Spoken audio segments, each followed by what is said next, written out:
Chapter 166. All of you must die. He had even imagined that one day, when his big brother achieved success and fame and achieved the great undertaking of enlightened yuanying, he would marry Su Qingjun, who was also known as a genius. Even when He Gang was at his most glorious and high-spirited, he never dared to imagine that he could develop a relationship with a woman like Su Qingjun. In his mind, only his most respected big brother, He was worthy of such a fairy-like woman. However, he finally restrained himself because he still had a heavy responsibility. He still hadn't completed the task his big brother entrusted to him, so he couldn't delay his big brother's important matter. Moreover, he wasn't completely muddle-headed. He knew that if he acted impulsively and foolishly at this moment, in front of everyone in Kunwa City, not only would he have nowhere to escape, he would also implicate his big brother. Xian was extremely anxious. She suddenly ran into the distance, probably to ask for reinforcements. He Gang stared at the woman's back for a while and suddenly hesitated. But very quickly, he discovered that his hatred for Lu Chen had unexpectedly surpassed that of Xian. He finally had an answer to the matter that he couldn't understand no matter how hard he thought. When he saw how close Xian and Lu Chen were, a raging fire burned in his heart, burning his heart and organs. Even his eyes turned red. It was at this time that he suddenly saw a familiar figure on the bustling street. It was Xian. When the time came, he would definitely treat this sister-in-law with special respect. He would sincerely instruct his big brother and sister-in-law to achieve supreme glory and become great figures whose names could shake the world. They. Could it be that they already had a secret affair since they were in the land of chaos? A talented man and a beautiful woman, who wouldn't be envious of them? He had no love for Xian now, only bone-deep hatred. I can't harm my big brother. This was the greatest strength He Gang could muster to suppress all the violent emotions in his heart. He fiercely glared at the young girl who seemed to have a lot on her mind, and was about to leave.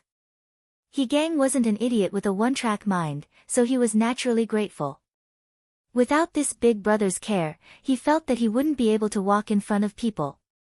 He was afraid that even if he died and rotted on the side of the road, no one would be willing to look at him again. Big brother's business was his business. It was a big deal. If it was possible, even if there was only a glimmer of hope, He Gang did not want to disappoint his elder brother. In other words, He had privately given him a token of the Kunlun party. Intimidated by the prestige of the Kunlun party in this place, He Gang was able to get some information from those big shops and had a few suspected useful clues. However, after he and He secretly investigated and verified these things, they all proved to be useless. Unfortunately, this matter still didn't have a good ending. On this day, when he came out of that big shop empty-handed, his mood was still somewhat gloomy. Just before he went to the land of chaos, he was still a person with a bright future ahead of him. He was a young talent that many people in the Kunlun party thought highly of. Not to mention, he still had a big brother who many elders in the sect thought highly of and even had hopes of becoming a yuanying immortal in the future. All of a sudden, He Gang felt as if he was suddenly enlightened. It was as if ice and snow had been poured on his head. His entire body suddenly felt cold from head to toe. In that instant, he seemed to understand everything. He stared fixedly at the man beside Xian, his mind churning. Then, he finally remembered that he seemed to have seen this person before in the land of chaos. In the midst of all this, he accidentally bumped into a silent fat man standing in the crowd. However, both he and the fat man seemed to be absent-minded and didn't pay attention to it. Therefore, when He Gang squeezed his way forward, he didn't notice that the fat man in the crowd had a very deep look of worry in his eyes. He was staring fixedly at Lu Chen, who had been captured by the Su family. However, everything, all the things that he had dreamed of, seemed to suddenly shatter before his eyes. At that moment, He Gang felt his mind go blank, but it also felt like the raging waves of the sea, lightning flashing and thunder rumbling. He felt as if he had faintly thought of something extremely important, but he just couldn't grasp it. What did this mean? However, according to the two useless young masters of the Su family, it seemed that Su Qingjun really did beat up her own brothers for this man. Could it be that the fairy-like, perfect woman actually had an affair with this man? Sure enough, that Lu Chen wasn't a good person. If it wasn't for him leading the way, without his guidance, who would go to the dangerous Black Armor Mountain? Who would encounter such a terrifying pack of black jackals? He stood in the crowd and secretly watched the development of the matter. Then, he quickly figured out the gist of what had happened. It was that guide. It was that damn guide who led them to the Black Armor Mountain to find the Dusk Fog Flower, but in the end caused them to be besieged by the terrifying pack of black jackals. However, everything was shattered after that trip to the Land of Chaos, after that nightmarish journey to the Black Armor Mountain. However, at this moment, suddenly, a man walked out from the crowd on the long street and greeted Xian. This immediately attracted He Gang's attention. Following that, the seemingly close relationship between him and Xian also made He Gang's heart burn. He Gang was such a person. For a moment, He Gang's heart surged with an impulse to rush over and grab that woman. He wanted to stab her several times, cut her face, and then interrogate her while dripping with blood. Why did she do this to me? It's him, everything is because of him. Such a voice was like the howling of an evil spirit roaring in He Gang's ears, occupying all his thoughts. At this moment, he simply wouldn't think about the other facts that he had deliberately ignored. The moment he saw Xian, He Gang's body suddenly trembled. At that moment, it was hard to describe his feelings. In fact, looking back on the past, he really couldn't say how deeply he loved this woman. However, later on, this seemingly innocent girl suddenly used such a cruel and tragic method to bite back at him, directly sending him into the 18 levels of hell. This was something that he had never expected at all. Brother Lu. She actually called his name so intimately, as if they had reached a certain level of intimacy. However, looking at this man, he looked so ordinary, where, For example, Xian wouldn't have known Lu Chen at all. For example, Xian had also been seriously injured when she returned from the Land of Chaos. For example, from the beginning to the end, he had been the one to pester Xian. In his heart, perhaps Xian should compensate him for the harm he had suffered. He hid in the shadows by the roadside and looked at Lu Chen and Xian with eyes that were about to spit fire. He watched as they chatted intimately, as well as those intentional and unintentional intimate gestures. This slut, how dare you betray my big brother? All of you are evil, the entire world is evil. He roared angrily in his heart. Then, he watched as the Su family arrogantly humiliated Lu Chen and took him away. When did these two adulterous men and women hook up? How could a woman like Su Qingjun have any relationship with this ant-like man named Lu Chen? He didn't mind this too much and didn't say anything to He Gang. However, He Gang took it to heart and always felt that he had let his big brother down. It must have something to do with this man. They must have had an affair, so this adulterous man and woman deliberately harmed us. Therefore, although he hadn't made any progress in tracking down the cinnabar in the shops in Kunwa City, he also told him that if there was no hope in this matter, he should put it off for now. There was no harm in thinking of other methods while he was on Mount Kunlun. However, He Gang still held on to a sliver of hope and secretly continued to inquire and investigate. It couldn't be said that love turned into hate. He Gang's pupils suddenly shrank as if he had been struck by lightning. For the bustling Kunwa City, this day was probably just an ordinary day, but for many people, it was perhaps even more lively than usual. However, this matter was still very difficult to deal with. First, there were too many shops in the city and cinnabar wasn't considered a particularly precious spiritual material, so many shops sold it. Second, he was investigating the identity of the buyer, which was actually quite embarrassing. Shops with small buyers wouldn't pay attention to it at all, but shops with big buyers would keep a close eye on it and wouldn't easily reveal it. During this period of time, for the sake of the task his big brother, he had been secretly wandering among the shops of various sizes in Kunwa City to inquire about the spiritual material, cinnabar. At that moment, He Gang wished he could tear Lu Chen into 1,000 pieces. Staring at the two people, He Gang was burning with rage. He let out a silent roar and was about to pounce on these adulterous men and women. But right at this moment, a group of people suddenly rushed out from the other side and surrounded Lu Chen and Exian. This bastard named Lu Chen unexpectedly had a relationship with Su Qingjun, who was famous in the Kunlun party and was almost synonymous with perfection and fairy. That aloof fairy-like woman. In the crowd, He Gang clenched his fists and couldn't help gasping for breath. He felt as if the blood in his whole body was about to boil. At this moment, he even hated Su Qingjun to the bone.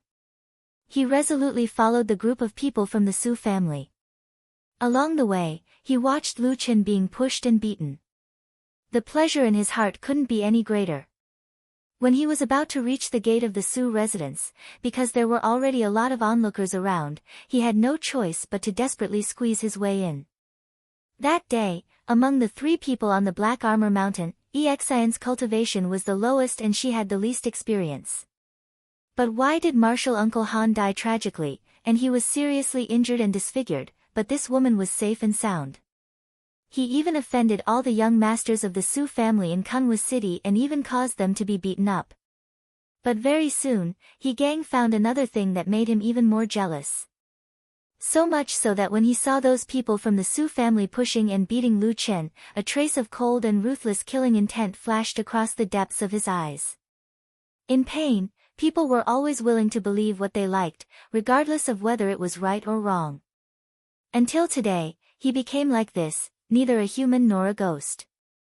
Not only did he implicate his big brother, he was also punished, and he was even driven out of the Kunlun party. In such a miserable situation, the source of everything was instantly transferred to this hateful man. He Gang, who had originally taken a step forward, suddenly stopped. The two brothers had a good relationship since childhood. He was a bit older than He Gang, but his talent, and luck were far better than his, so it was always He who took care of him.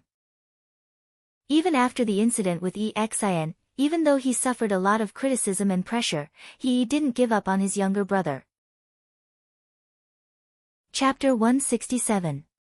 This fatty was, of course, Old Ma. Old Ma stood in the crowd, looking with worry at Lu Chen, who had been captured by the Su family. He was originally a secret agent, so he was very well informed. The time it took for the Su family to clash with Lu Chen on the street, and the time it took for him to be escorted to the gates of the Su residence was enough for him to know what had happened. Old Ma rushed over and saw the scene of pushing and shoving in front of the gates of the Su residence. His face was as gloomy as water, his pupils slightly contracted. Someone pushed forward and bumped into him, but he did not even react, his gaze only fixed on Lu Chen. Then, when Lu Chen was escorted to the gates of the Su residence by the crowd, the servants and guards in the gatehouse rushed out to speak with Su Qian, Su Wen and the others. He temporarily stopped and turned his head to look. In the blink of an eye, they saw each other. Their gazes met in the air. Old Ma's lips moved slightly. After taking a deep breath, he took a step forward. But at this time, Lu Chen suddenly shook his head lightly. Old Ma immediately stopped, standing stiffly in place like a pillar, even if his eyes flashed with a layer of indescribable pain and anger. His hands were hidden in his wide sleeves, clenched into fists, his fingernails digging into his flesh, leaving deep white marks. His gaze was silent, but it seemed to say something. 2 silent men, standing in the crowd, seemed to be a lonely shadow outside of this world. At this point in life, it was like a trace of mud flitting across the years, or like someone's meaningless and distant sigh. So, there were actually so many more important things. Old Ma raised his head, looking at the sky. It was daytime, the sky bright and clear. In this beautiful world, in this bright day, how could there be a shadow? He gritted his teeth, but smiled, and then slowly, lowered his head. Lu Chen was escorted into the Su residence. Without a doubt, this was the first time Lu Chen had come to the Su family's mansion in Kunwa City. This was the place where the Su clan resided in Kunwa City, and it was also their most fundamental foundation. Over the years, Many extraordinary people had come out of this mansion, and they had allowed the Su family to prosper for many years. Even today, the Su family had not declined, and in the foreseeable future, it seemed that the Su family would continue to prosper. This was because another talented genius had appeared here. She was like a perfect fairy who lived on the Flying Goose Terrace. The Su residence was, of course, very large, and at the same time very luxurious. Moreover, because it had flourished for many years, it had a deep heritage and accumulation, so there was also an extremely deep aura of nobility here. The paintings on the veranda, the exquisite carvings of birds and beasts on the eaves, the seemingly ordinary but actually incomparably precious flowers and trees, all of them showed that this place was different from the rest, showing that the Su family was a truly famous and influential clan. However, compared to the heavy accumulation in the surroundings, Su Qian, Su Wen, and the others who were escorting Lu Qin seemed somewhat out of place. Each and every one of them was in high spirits, arrogant and domineering. The servants who passed by on the road retreated one after another, and those who didn't have time to greet them hurriedly. Su Qian and Su Wen naturally didn't have the time to talk nonsense with these servants. At most, when they saw a few pretty young maidservants, they would laugh heartily and hug them to take advantage of them. They would touch here and there and pat their buttocks, causing those maidservants to turn pale and scatter in all directions like startled birds. Then, they would laugh at their backs and shout, You, come to my room tonight, I, your young master, have taken a fancy to you. The attendants at the side all laughed heartily. Each and every one of them seemed to be very excited. The only person in the crowd who didn't laugh was probably Lu Qin. None of the surrounding people of the Su residence stood out to speak. After all, Su Qian, Su Wen, and that young master Sumo who was still recuperating were known as the three heroes of the Su family. They were the most favored of the younger generation of the Su family. In particular, Sumo was the flesh and blood of the current madam of the household. She was normally the most spoiled, and she was also the younger brother of Su Qingjun, who was currently at the peak of her power. It could be said that no one dared to provoke her. When Lord Su and young lady Su Qingjun were here, perhaps they could still manage these young masters. But now that young lady Qingjun was living on the Kunlun Mountains, no one dared to meddle in the matters that Lord Su could not manage. Otherwise, they would be punished. Normally, there would have been people coming over to reprimand them, but today, it seemed that no one was willing to stand up for them. Su Qian and Su Wen were also fearless. They walked all the way to a courtyard on the west side of the Su residence. Before they entered, Su Wen already shouted, Brother Mo, are you there? Quickly come and see who I've caught for you. Today, I'll let you vent your anger, ha ha ha ha. Everyone laughed heartily and walked in together. Lu Qin looked around the courtyard and saw that there was an extremely luxurious two-story building at the front. There was a pond of flowers and plants at the side. The flowers that bloomed were all magnificent and filled with a luxurious atmosphere. It was even more luxurious than the Su residence he saw from the outside. But that kind of dignified atmosphere was nowhere to be found here. In front of the small building, there was a large reclining chair. A man was lying on it. His appearance was somewhat similar to Su Qian and Su Wen. It was Sumo. At this moment, he sat up and looked over with a surprised expression. Then, Su Qian and Su Wen walked over and said a few words to him. Sumo immediately revealed a happy expression. Then, he looked in Lu Chen's direction with a somewhat disgusted and ruthless expression. Lu Chen also looked at Sumo. As the most unlucky of the three brothers of the Su family that day on the Flying Goose platform, Su Qingjuan's attack on him, actually, it was his foot that was the heaviest. It was said that this fellow broke several bones and couldn't get up for half a month. Looking at his current appearance, it seemed that he really hadn't fully recovered. Once a woman flipped out, it was still very scary. In Lu Chen's mind flashed the image of Su Qingjuan's valiant and heroic posture after flipping the table on the Flying Goose platform. He couldn't help but laugh in his heart. But on the surface, he still quickly lowered his head and didn't look at the people around him, appearing somewhat timid. Just now at the Su residence's front door, he saw old Ma. With their many years of working together and friendship, even if it was just a silent glance, they were able to exchange a lot of information and thoughts. He saw old Ma's worry, but in the end he still stopped him. The evil sect spy hiding in the Kunlun Mountains had still not been found. No matter what, it was not the time for him to expose his identity. Since he had to compromise, since he was determined to endure it, then there was no point in continuing to resist. Bring him over. Sumo, who was sitting on the rattan chair, shouted loudly. The attendants beside her immediately surrounded Lu Chen and pushed him to the stone steps in front of the small building. Su Qian and Su Wen stood beside Sumo. Sumo looked very excited. She stared at Lu Chen and said with a hideous smile, "Brat, do you still recognize me?" "Yes, you are Master Su." Lu Chen replied honestly. Sumo laughed and said, "You didn't expect this day would come, right?" Lu Chen sighed and said, "Master Su, if I say that what happened that day was a misunderstanding and it really has nothing to do with me, will you believe me?" "Pay." The three brothers of the Su family on the steps spat in unison, their faces showing disdain. Sumo said fiercely, "Do you think we are fools?" Su Wen stood at the side and sneered, "In the past, Sister June was so good to us and would grant all our requests. But after you came to the Flying Goose platform, so many things happened. What not seeing us, what scolding us for waiting, and finally even beating us. Who else can we blame but you?" Sumo snorted and said, "Why are you talking so much nonsense with this guy? Damn it. I've been beaten up for no reason, and I've long been stifled in my heart. Today, I must vent my anger." After saying that, he suddenly raised his voice and roared, "Someone, bring my treasures here." Someone at the side had already answered.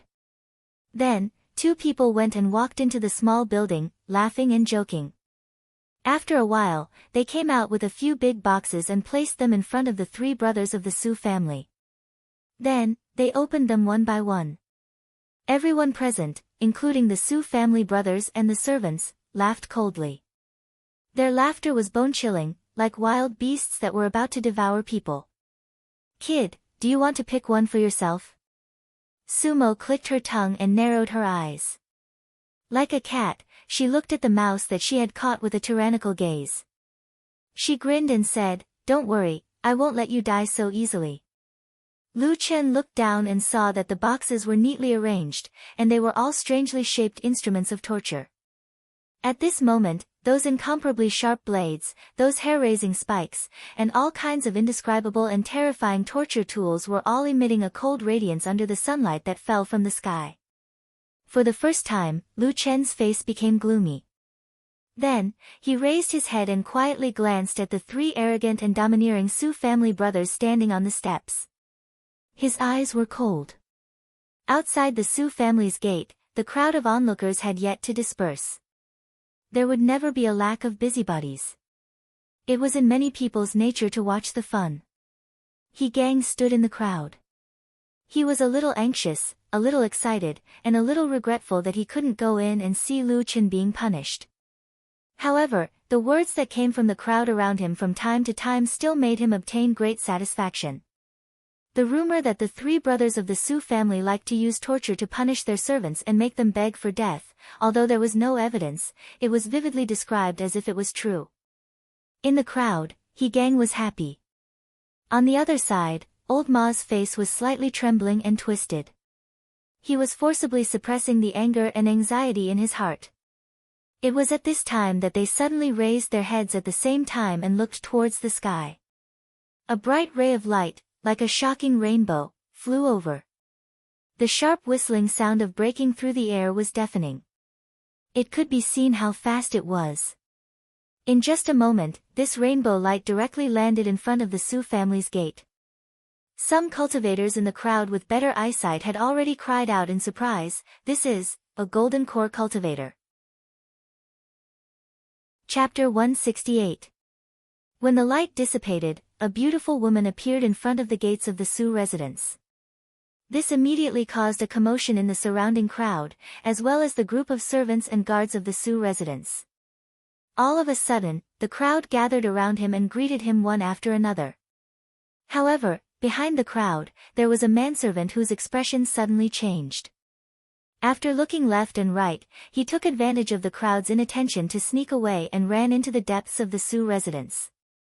Old Li, who was standing at the front of the crowd, was the first to call out, "Young miss, why are you back?"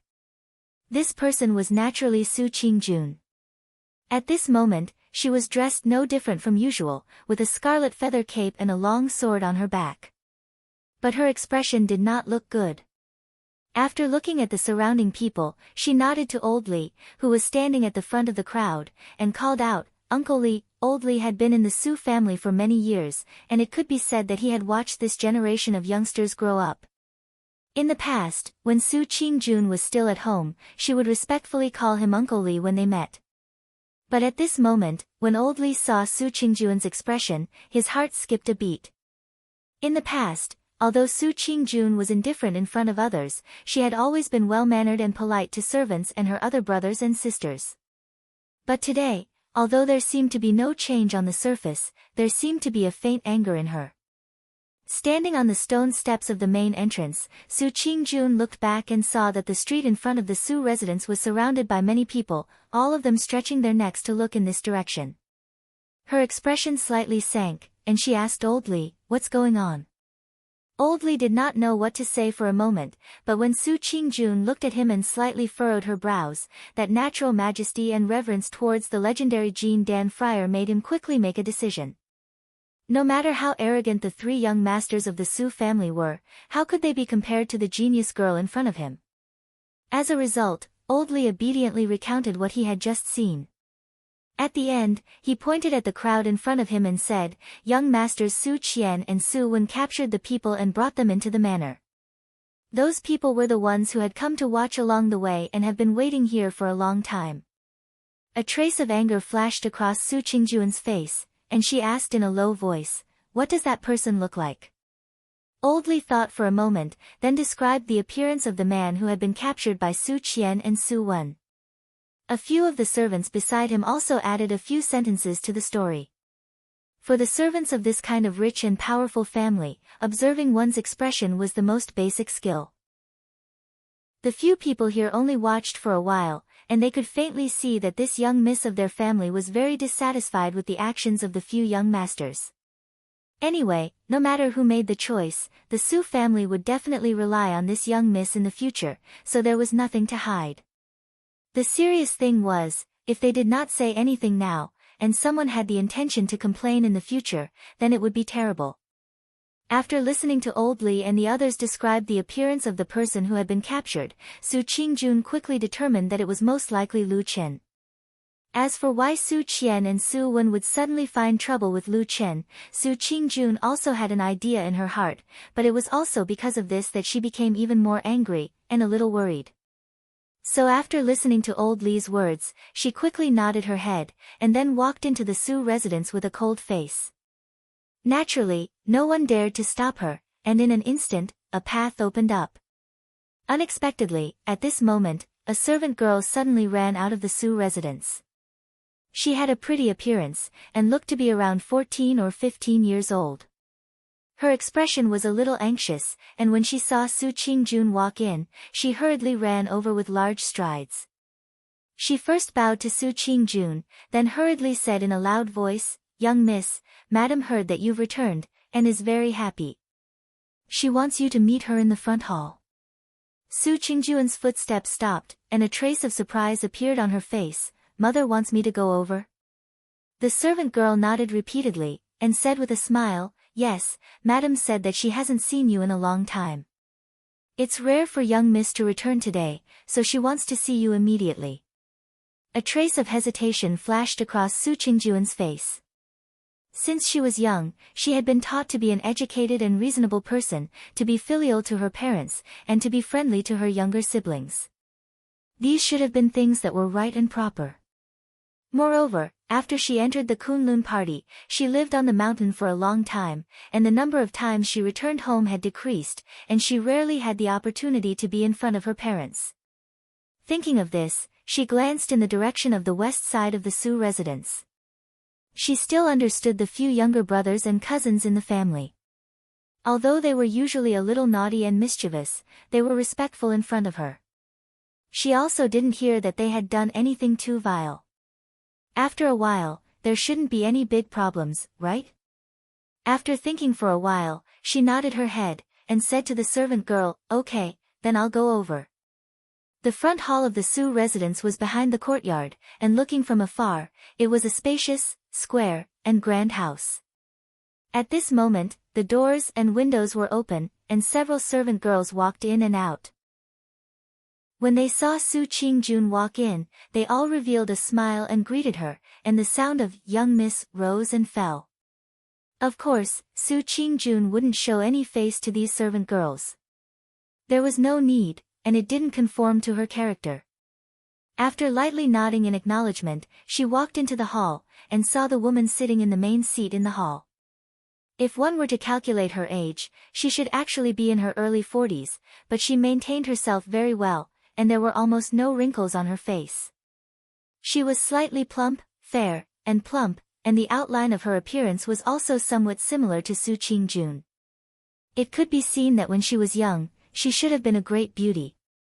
Most of Su Qingjun's current appearance should also be inherited from her. After seeing Su Qingjun, the madam immediately stood up, and with a happy smile on her face, she waved at Su Qingjun and said, "Jun, you're back. Quickly come over and let me see you. I haven't seen you for a while." Su Qingjun responded, walked in front of her mother, and helped her to sit down. The madam's surname was Bai, and she was born in the Bai clan, one of the influential families in Kunwa City, so most people called her Madam Bai. At this moment, Madam Bai looked at her daughter with eyes full of heartache and love. She grabbed Su Qingjuan's hand and put it on her knee, and the two of them sat together and chatted for a while. It seemed that she was afraid that her beloved daughter would suffer in Kunlun Mountain. Su Qingjun also felt somewhat helpless, but she still felt some warmth in her heart. In this world, no matter what, the love of parents was still the most sincere and considerate. After answering Madam Bai's questions one by one, she finally said with a smile, "Mother, you don't need to be so worried. Don't forget that I've also cultivated to the Jin Dan realm. In any case, I'm a Jin Dan friar. I'm immune to cold and heat, and I won't get sick. Don't worry." Madam Bai snorted, stroked her daughter's black, shiny, and soft long hair, and said, "If I came from an ordinary family, I might believe you. Unfortunately, in any case, I'm the daughter of the Bai clan, and I've been married to the Su family for dozens of years. How could I not know these things about cultivation?" She sighed, and her face looked a little sad and worried.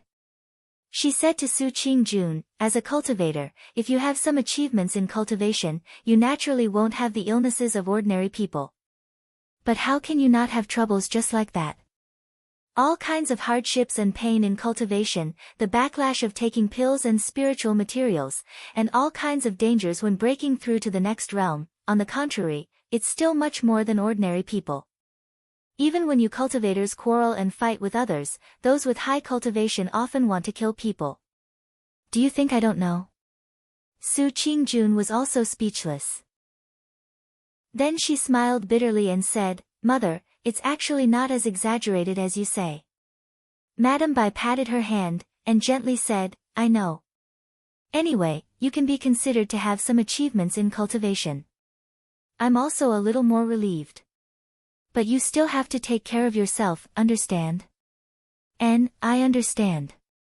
Also, when you are on the Kunlun Mountain, when you have time, take care of your younger brother Sumo. As for the rest of the family, you can do as you see fit. Is your biological younger brother. His talent is not as high as yours. It's also my fault. When I was giving birth to him, I met with something that didn't go my way.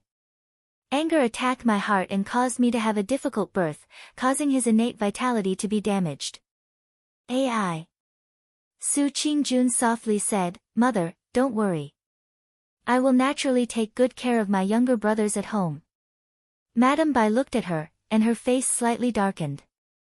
She said, That's right.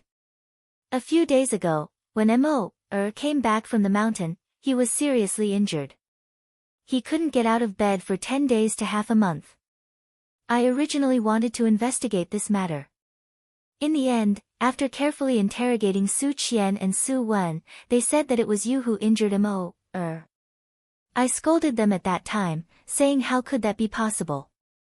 You are Mo's biological sister, how could this be? Su Qingjun was silent for a moment. She looked at Madame Bai's face and said in a low voice, Mother, that matter was indeed done by me. Madame Bai tightened her grip on Jun Linyuan's hand. She didn't speak for a while.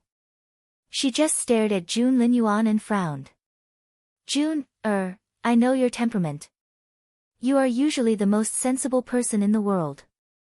You also love your younger siblings very much. What happened? Why did you have to be so heavy-handed? Why did you have to teach your half-brother a lesson? Su Qingjuan's face showed a slight struggle. After hesitating for a while, she shook her head and said, Mother, when my younger brother was on the mountain that day, he did indeed do something wrong. Madame Bai's face darkened. She said, What on earth did he do wrong? Tell me. Su Qingjun had no choice but to tell her what happened on the Flying Goose platform that day. After listening to her, a trace of displeasure flashed across Madame Bai's face. She said lightly, Just for an irrelevant person, you broke your younger brother's bones. Isn't this a bit too much? When Su Qingjun wanted to explain more, suddenly, from outside the hall, from somewhere far away in the mansion of the Su mansion, came a sudden burst of noise and shouting. Among them, there were people laughing loudly, and there were also people shouting in pain. Su Qingjun suddenly stood up and looked out of the room. Her face instantly darkened. Chapter 169. I'm going out for a walk. Su Qingjun turned around and said to Madame Bai. She was about to walk out, but she heard Madame Bai suddenly call her and said, Jun, come and sit down. I have something to tell you. Su Qingjuan's body froze in place. After a moment of hesitation, she frowned slightly and said to Madame Bai in a soft voice, Mother, I have something urgent to deal with now. Can I come and talk to you after I'm done? Madame Bai stared at her, and her face gradually darkened. She said lightly, Why? In your opinion, is there anything more important than your parents in this world? Su Qingjun was stunned and speechless. She turned around to look at Madame Bai and said, Mother, how can you have such a thought? I've never disrespected you. Madame Bai looked at her for a while and suddenly sighed. She said, My good daughter, of course I believe you. Come here. She waved at Su Qingjun. Su Qingjun was a little hesitant, but then she slowly walked over. Madame Bai stood up and gently held her in her arms. There was a trace of love on her face. She murmured, In this world, how can there be parents who don't love their children? Jun, I'm really thinking about you. Su Qingjun was silent for a moment. She said, Mother, still don't quite understand what you mean. Madame Bai shook her head and said, You're in a hurry to go out now. Do you want to go to your brother's place? Su Qingjun suddenly raised her head and looked at Madame Bai. She looked surprised and blurted out, Mother, how did you know? She paused for a moment, and then her face turned cold. She said, Then you also know what Sumo did. Madame Bai gently waved her hand and said, That child is only a little naughty. It's only because you beat him up so badly last time that he has nowhere to vent his anger. He doesn't dare to cause trouble for you. Isn't he just casually finding an insignificant servant to vent his anger on? What's there to be surprised about? Su Qingjuan's eyes showed some surprise and anger. She said in a low voice, That's not right. Madame Bai snorted and said, There are many big and small aristocratic families in Kunwa City.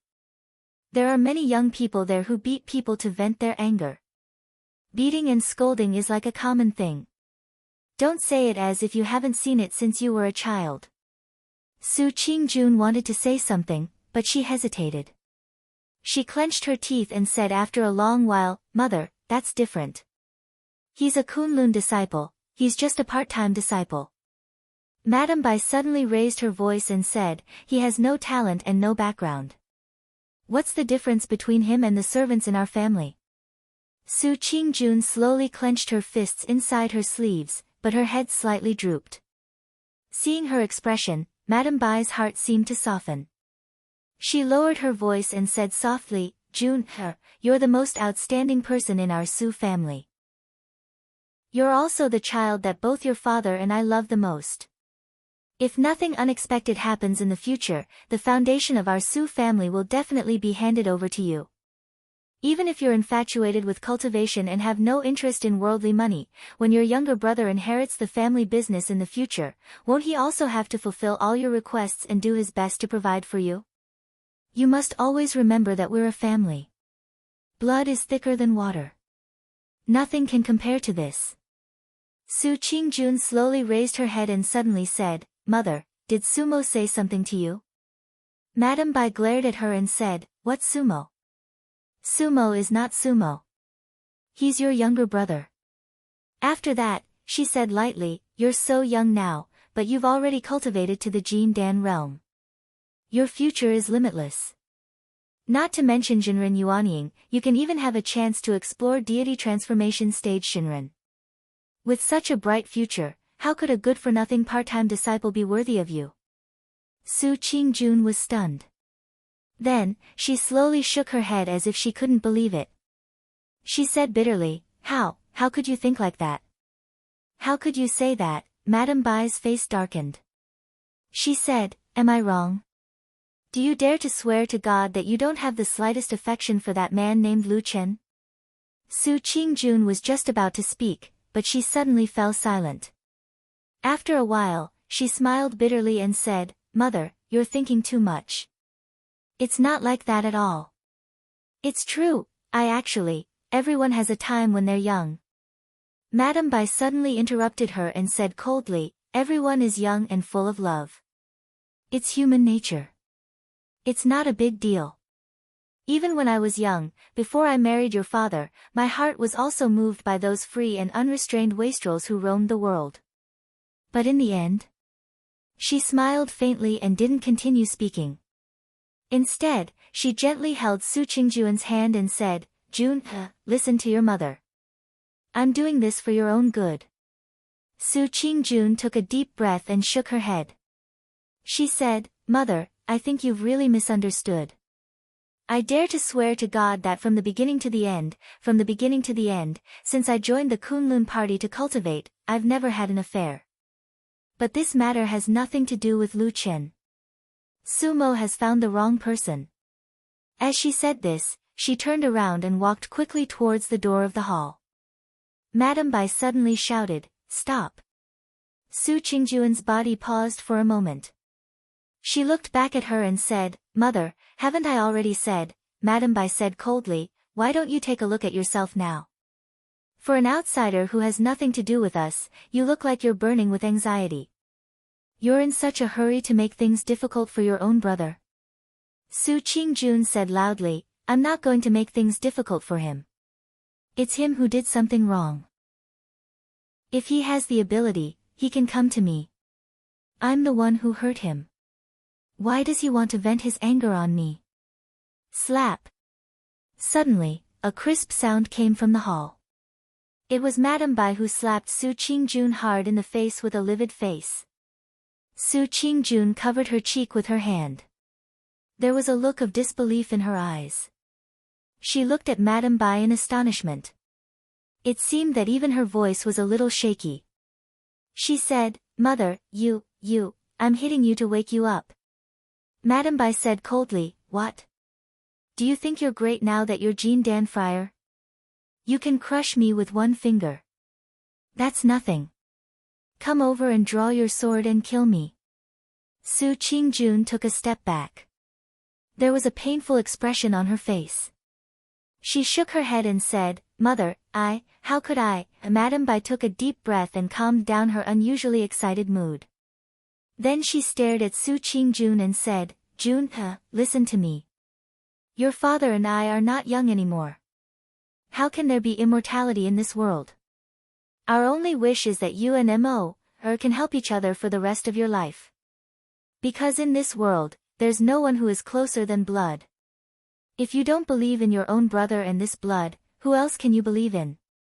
Looking at Su Qingjun, she raised her voice and yelled with unusual anger, but now, you're going to make things difficult for your brother for an outsider. How can I be at ease after 100 years? Are you trying to anger me to death? She scolded Su Qingjun angrily, as if she was looking at a child who was resentful of iron for not becoming steel. There was even a faint trace of tears in her eyes. Su Qingjun stepped back in a daze. She grew up listening to heaven and earth, her parents, and her teachers. She was taught to be respectful, and she had always done so. For so many years, no one had ever said that she was wrong. No one had ever not praised her for being sensible and polite. Everyone thought that she was the best daughter in the world. But all of this seemed to have suddenly changed today. Are you trying to anger me to death? Her mother's question exploded in her ears like a clap of thunder, causing her to feel dizzy and her mind to go blank. She staggered a few steps back. As if it was instinctive, she subconsciously wanted to walk out. Listen, I won't argue with you about the matter of you hurting Mo last time, seeing that we are a family. Madame Bai looked at her coldly from behind and said, but if you dare to find trouble with him again, I will kill myself in this hall, in front of you. Su Qingjun's body shook and her face instantly turned pale. She turned around and looked at Madame Bai, as if she was looking at a stranger. 2 streams of tears flowed down her cheeks and she said in a trembling voice, Mother, why do you have to do this? Why do you have to do this? Madame Bai's face was ashen as she turned around and no longer looked at her. She said, if you really dare to disobey me, then go and try it yourself. Otherwise, hurry up and leave this place now. Immediately return to Kunlun Mountain. Leave immediately. At the end of her words, her tone was harsh and stern. Su Qingjun looked at her in a daze. Then she slowly walked out of the hall. Under the strange gazes of the servants, she used her hand to wipe away the tears on her face. This way, she could pretend that she was still perfect. She slowly, step by step, walked towards the front. From the depths of the mansion, tyrannical laughter and painful voices still floated over from time to time. There were even more joyful laughter as if she was the accomplice of a villain. But her footsteps still involuntarily walked towards the Su Fu's main gate. Heaven and earth, father and mother. High like a peak, heavy like a mountain. She raised her head and looked at the sky. The azure blue sky seemed to have no end. It was so deep and vast, endless. Her face was pale, as if there was not a trace of blood. Unknowingly, she really did walk in front of the Su Fu's main gate. The group of servants and guards hurriedly came forward. The one leading them was still old Li. Looking at Su Qingjun's face, he said with some worry, Eldest young miss, are you all right? Su Qingjun did not respond to his words. She only stared blankly at the several stone steps in front of the Su Fu's main gate. She had never thought that these stone steps in her own house would be so difficult to walk. The most difficult thing in the world, was it the ways of the world?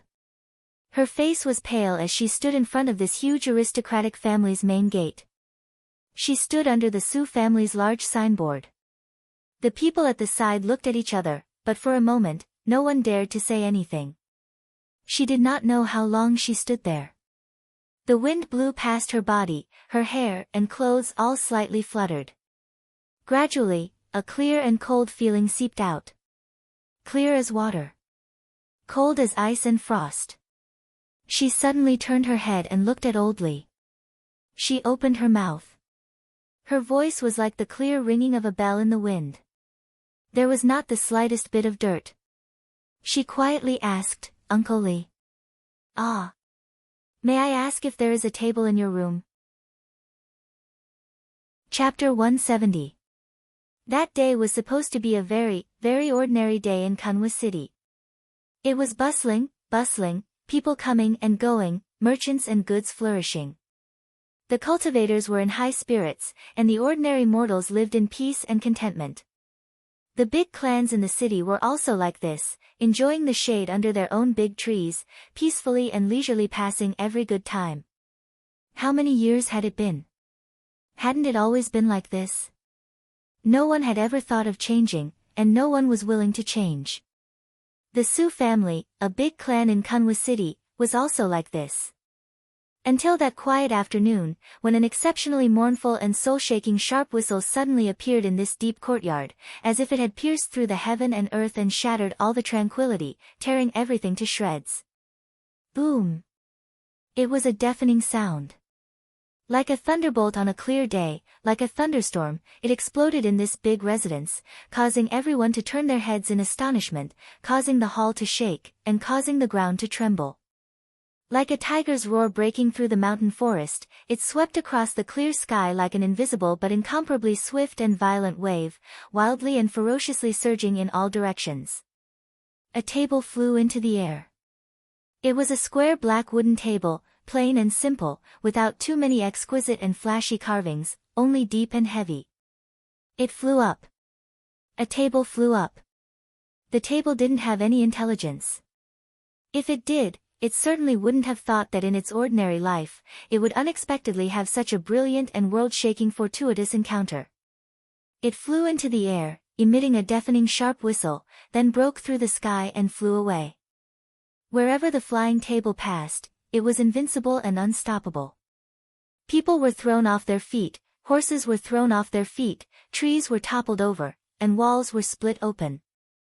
Like a fierce tiger descending the mountain, like a divine dragon entering the sea, wild and unruly, with a violent determination, it advanced courageously. Amidst the rumbling sound, dust flew everywhere, and the entire Su residence was in chaos. Screams and cries instantly rang out everywhere. Everyone was overwhelmed with shock, not knowing what had happened.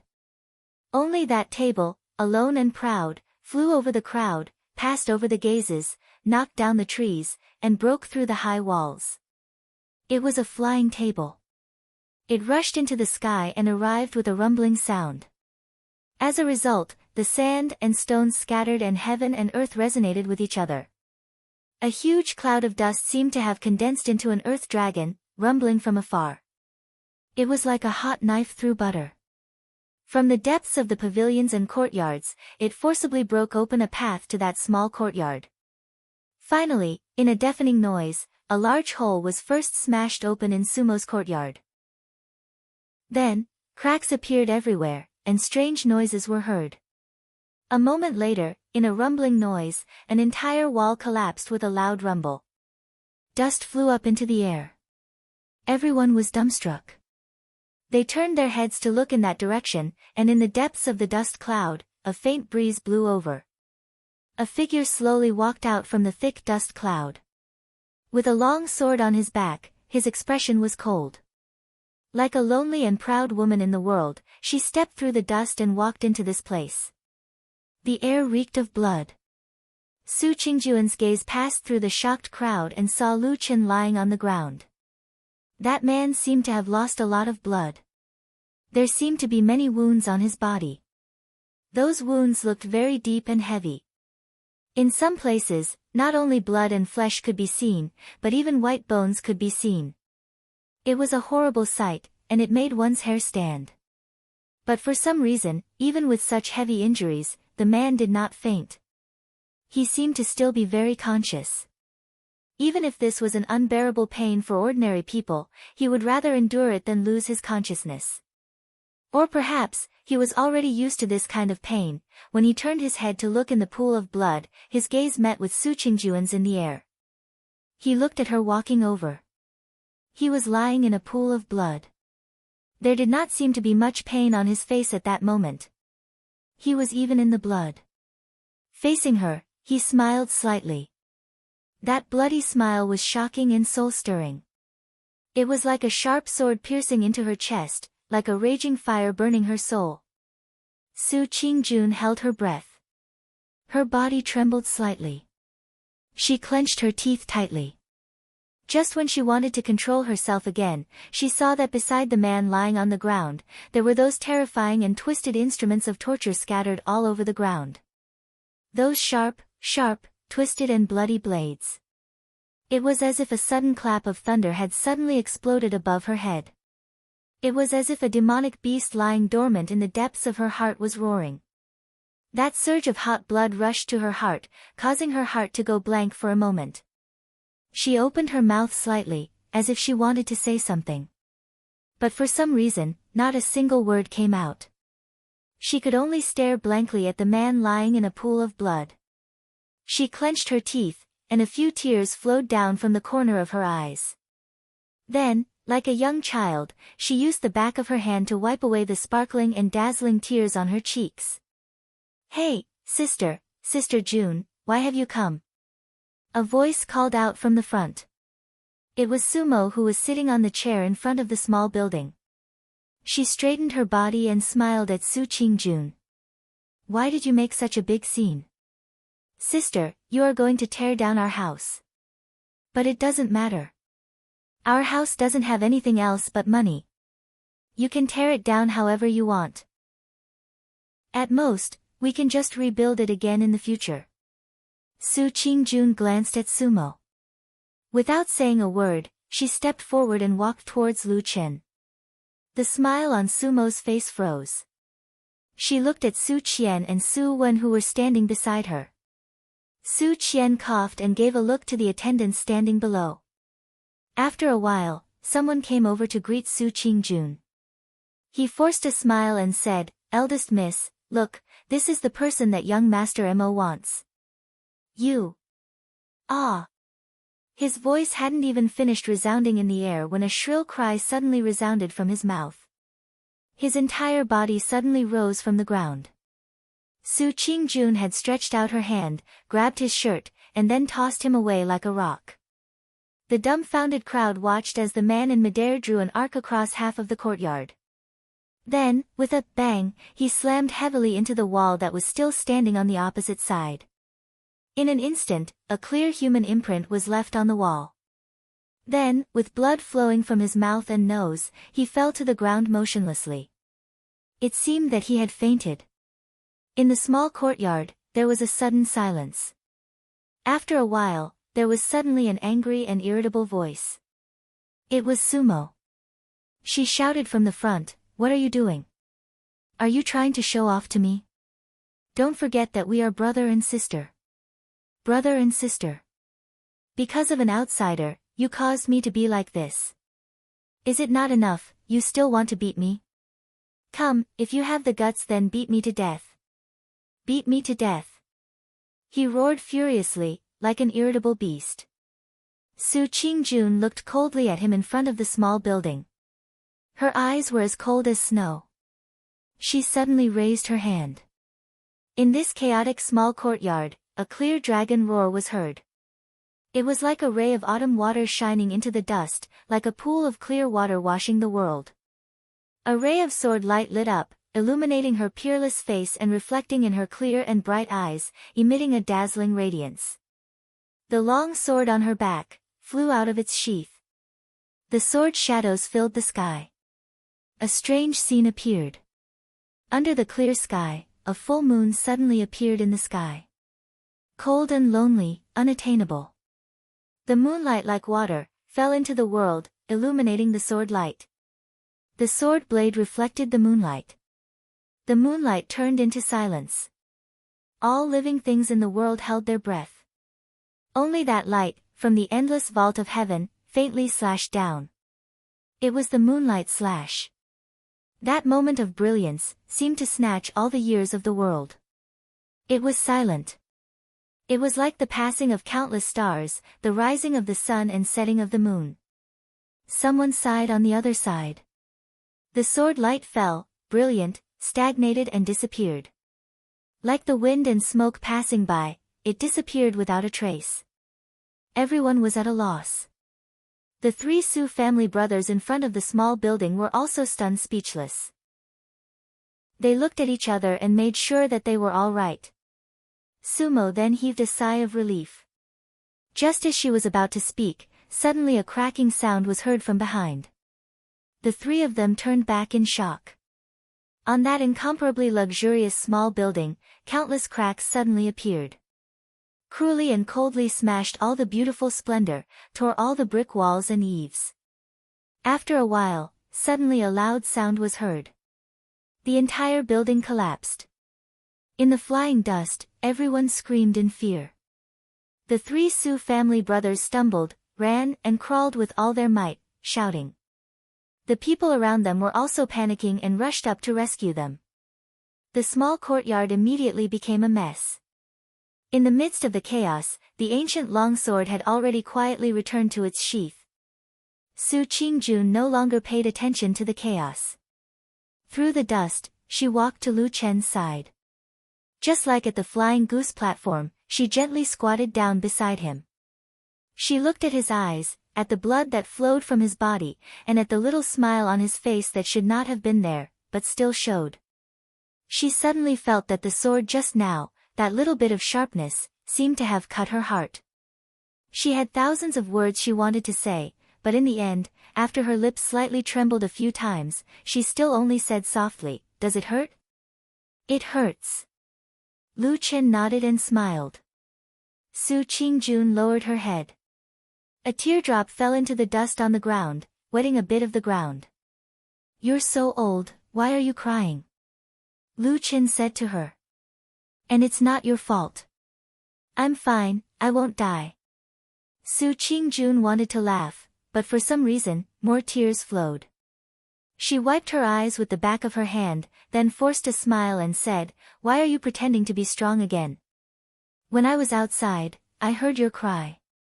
Lu Chen said, "I didn't want to scream at first, but then I saw a golden light in the sky. I thought that in the Su family, probably only you, Jean Dan Friar, would come. So I shouted to see if you would come to save me." Su Qingjun nodded and said, "You're so smart." Lu Chen said, "Isn't that so?" Su Qingjun stared at him for a long time, then stretched out her hands, hugged his body, and then softly said in a voice that only Lu Chen could hear, "I'm sorry, I'm late."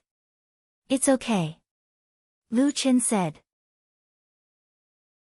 Chapter 171. Warm blood flowed down from his body and quickly dyed her clothes. Her beautiful and clean clothes also seemed to be dyed with a layer of strange blood. However, Su Qingjun did not care about this. She was more concerned that when she wanted to pick up Lu Chen's body, she discovered that there were even deeper and more cruel wounds on his body. She stared blankly for a while and found that it was difficult to make Lu Chen stand on his own. She could only gently put him down.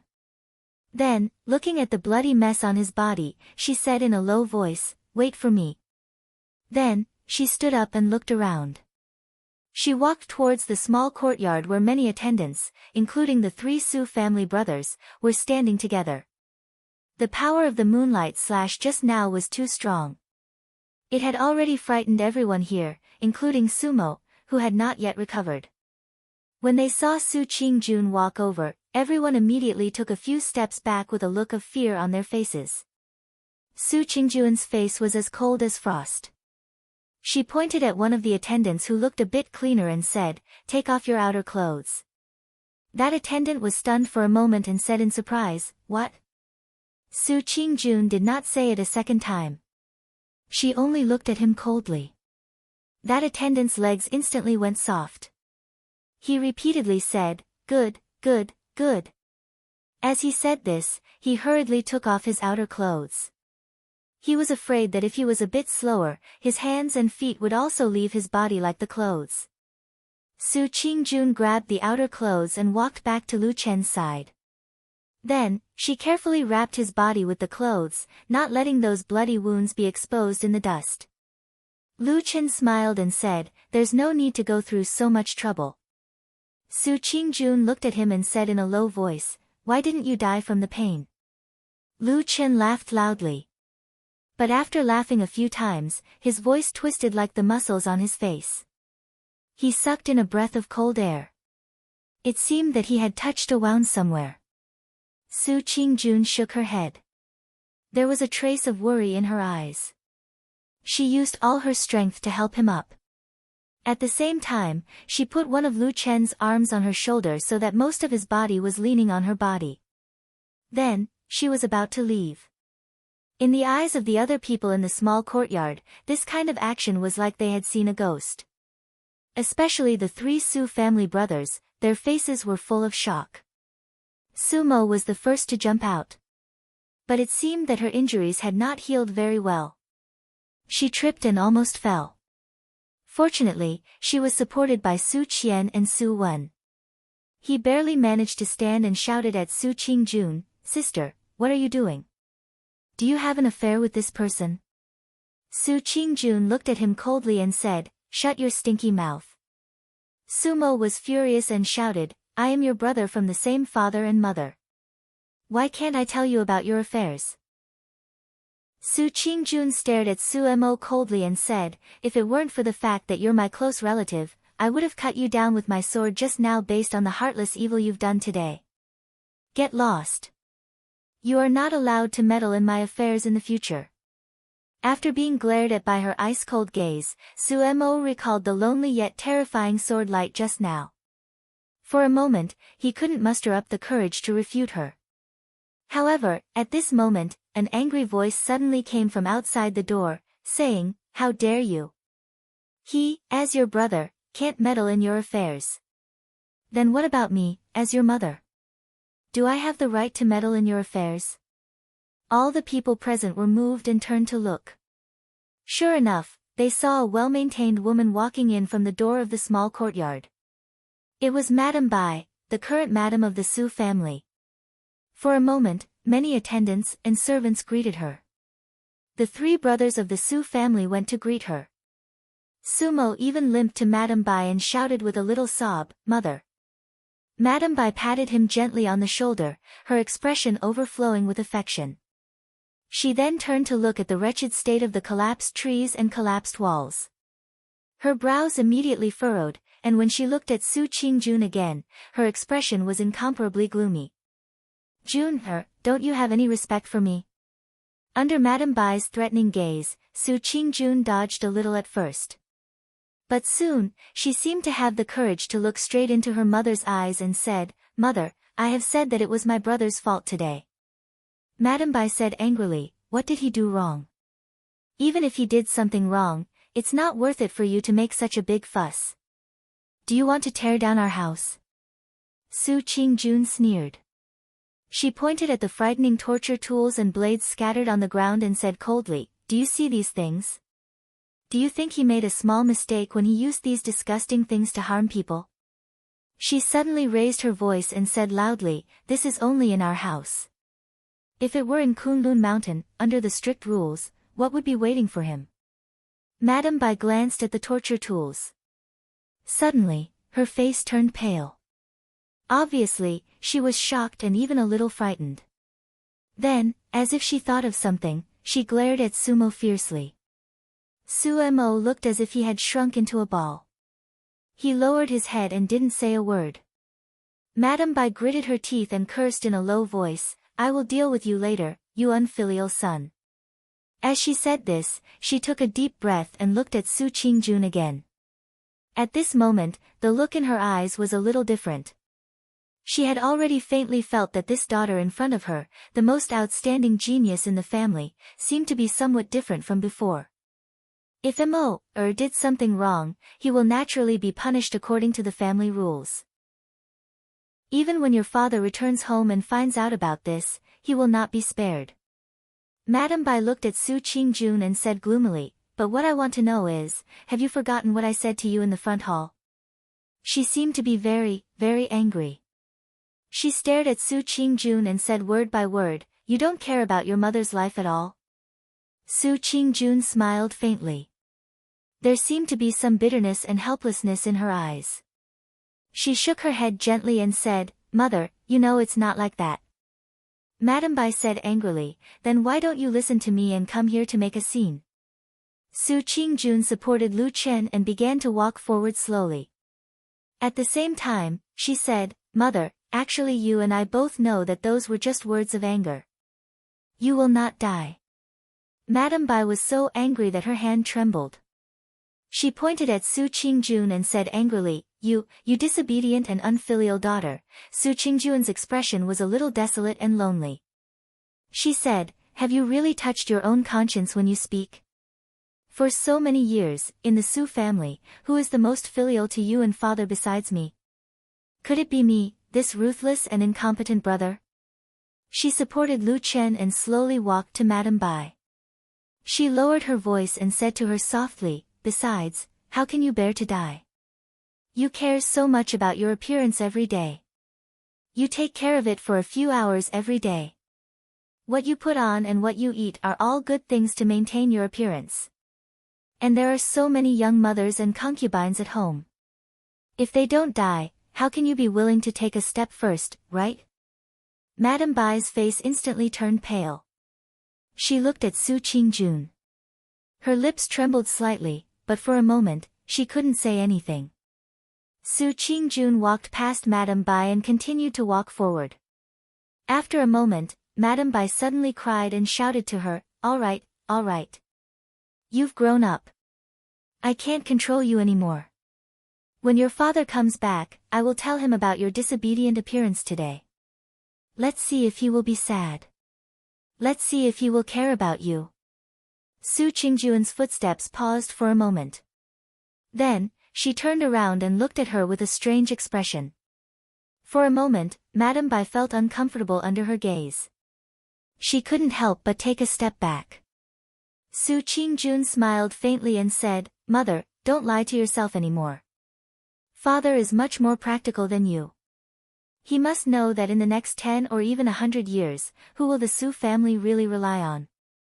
Will it be me, a 22-year-old Jean Dan friar, or a group of useless brothers? You see, actually, I really understand everything. I can see everything," Su Qingjun said to her quietly. "It's just that I didn't say anything before." The small courtyard was silent. Everyone was intimidated by Su Qingjun's aura. No one dared to step forward to stop her. They just watched as Su Qingjun slowly half-carried and half-supported Lu Chen out of the small courtyard. When they were about to walk out of the door, Lu Chen, who had been leaning on Su Qingjun, suddenly smiled and said in a low voice, "Well said. Oh, it's all right. Very powerful. Very imposing. Isn't this all thanks to you?" Su Qingjun said softly. "Well, it's all because you taught me to flip tables." "Is that so?" "Yes.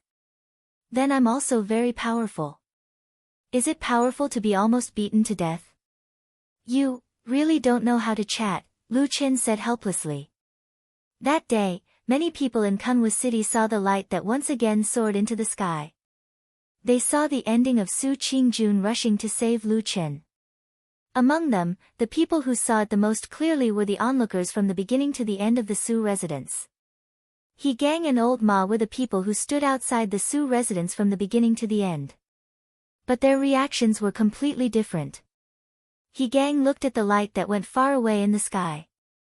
His eyes were full of hatred, as if they were about to spit fire. He gritted his teeth and cursed so loudly that no one could hear him. Then he turned around and left with large strides. "I must inform Big Brother about this matter as soon as possible. That bitch was moved by an ant-like odd-job disciple. She must be a fickle person. She's absolutely not worthy of Big Brother. I must warn Big Brother. Moreover, they are both famous geniuses. If there is a fight in the future, it's not like I can't make use of that ant named Lu Chen." Behind He Gang, the slightly plump old Ma looked like he finally heaved a sigh of relief. His whole body relaxed. But a moment later, when he looked at the Su residence's door again, his gaze changed. It was ice-cold with a trace of callousness. Like a wolf or a tiger. Chapter 172. In this world, there are a lot of things that people see on the surface, and then take it for granted that what is going to happen next, or, just by looking at a person's appearance, behavior, and movement, they conclude that this person's nature is what it is. Many times, they are wrong. An ugly person is not necessarily evil, and a beautiful appearance is not necessarily pure. Those who are loyal to righteousness always come from the generation of dog butchers, those who are unfaithful are mostly scholars. In the mortal world, whenever people see one or two beautiful men or women, they will be infatuated and intoxicated, falling head over heels in love with them, thinking that there is nothing their beloved isn't beautiful in every way. And in the Shoshian world, there is no exception. There are always many people who revere and admire the high-level cultivators. Looking at those high and mighty figures, they think that the legendary Jin Dan Friar, Yuanying Jinren, and even the deity transformation stage Shinren are omnipotent. This has nothing to do with cultivation, it is simply human nature. We are too weak, so we are used to looking up at the tall and mighty. We cannot see the tall and mighty's shadow clearly, so we think that the shadow is as tall as a mountain, or even as tall as the sky and the earth, but we forget that everything we see comes from our own vision and vision. When we cannot see too far ahead, we use illusions to fill our own expectations. Su Qingjun is a young genius. At her age, someone who has cultivated to the Jin Dan realm has never appeared in the long history of the Kunlun party. And because of this, almost everyone has high hopes for her, believing that she will become a great person in the future. She was a genuine prodigy, and her talent in cultivation was outstanding. Countless people, especially the disciples whose cultivation is lower than hers, view her as an idol.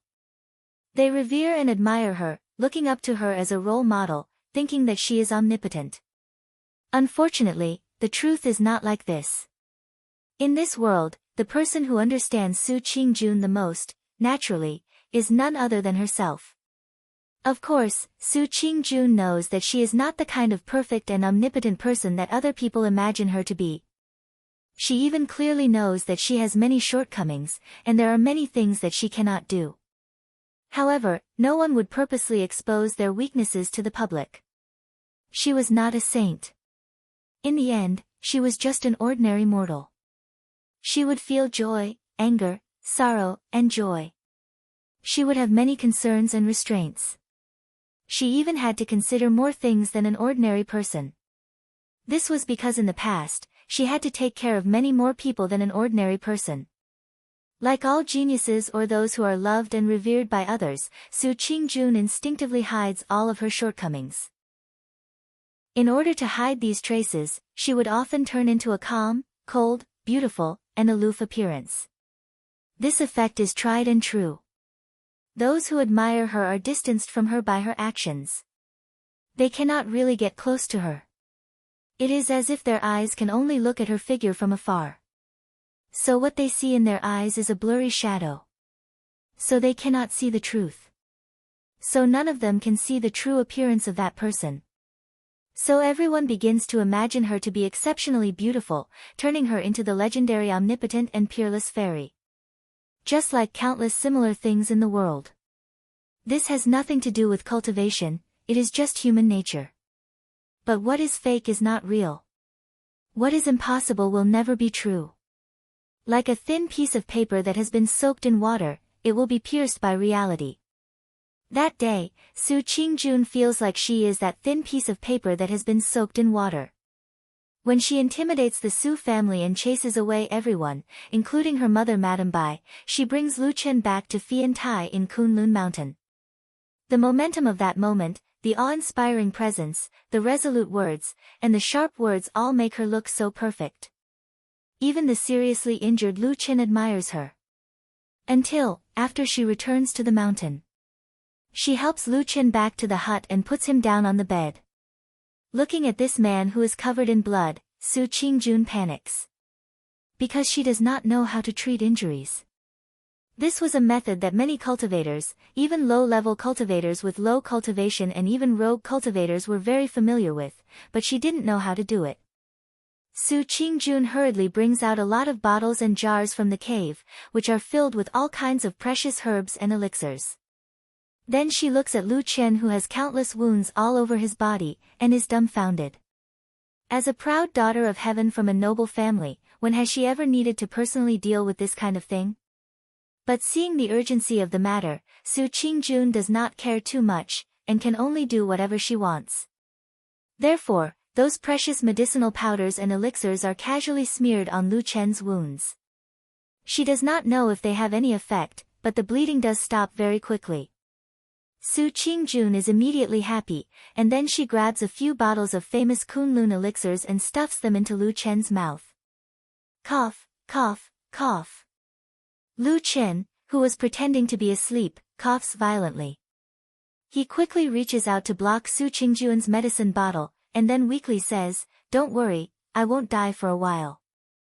Let's not talk about whether you can cure me like this, I always feel that I might choke to death."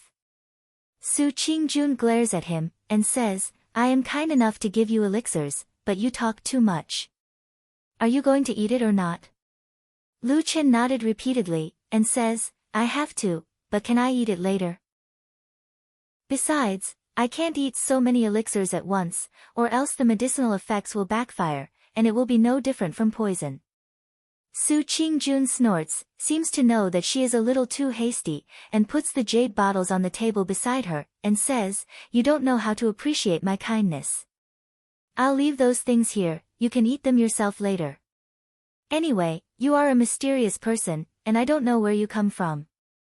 You know a lot of things, and you should know these things, right?" Lu Chen shook his head with some difficulty, and says, "There's no such thing." Su Qingjun sighs, and presses down on his hand, and says, "All right, I was just saying casually, you should rest quickly." After saying that, she pauses for a moment, and her voice becomes a little deeper. She also lowers her head, and says, "This time, you have really suffered a lot. I really didn't expect that my younger brothers at home would be so deranged." A faint glimmer of light flashes in the depths of Lu Chen's eyes, and then he says, "This has nothing to do with you, don't think too much." Su Qingjun still wants to say something, but at this moment, suddenly, a voice comes from outside the thatched hut, and someone suddenly shouted, "Little June, come out." Su Qingjun is startled, and she stands up, and looks a little surprised, and says, "My master is here, and he ran over at this time, what is he doing?" Lu Chen lies on the bed, and smiles, and says, "Probably to help someone plead for leniency." Su Qingjun thinks for a moment, and says, "It's not very likely, my master loves me very much, but he is not very kind to the Su family. In the past, he always told me that those younger brothers and sisters at home are too troublesome, and that I should not be with them." Halfway through her words, Su Qingjun suddenly stops, and Lu Chen says with a smile, "Was he right?" Su Qingjun sighs with a bitter smile, and then she says in a low voice, "You lie here and rest for a while, I'll be back soon." Walking out of the door of the thatched hut, Su Qingjun sees Masato Kihara standing on the Flying Goose Terrace, about 15 feet away from the thatched hut. After seeing her walk out, Masato Kihara also nods in acknowledgement. Su Qingjun quickly walks up to him, and says, "Master, why are you here?"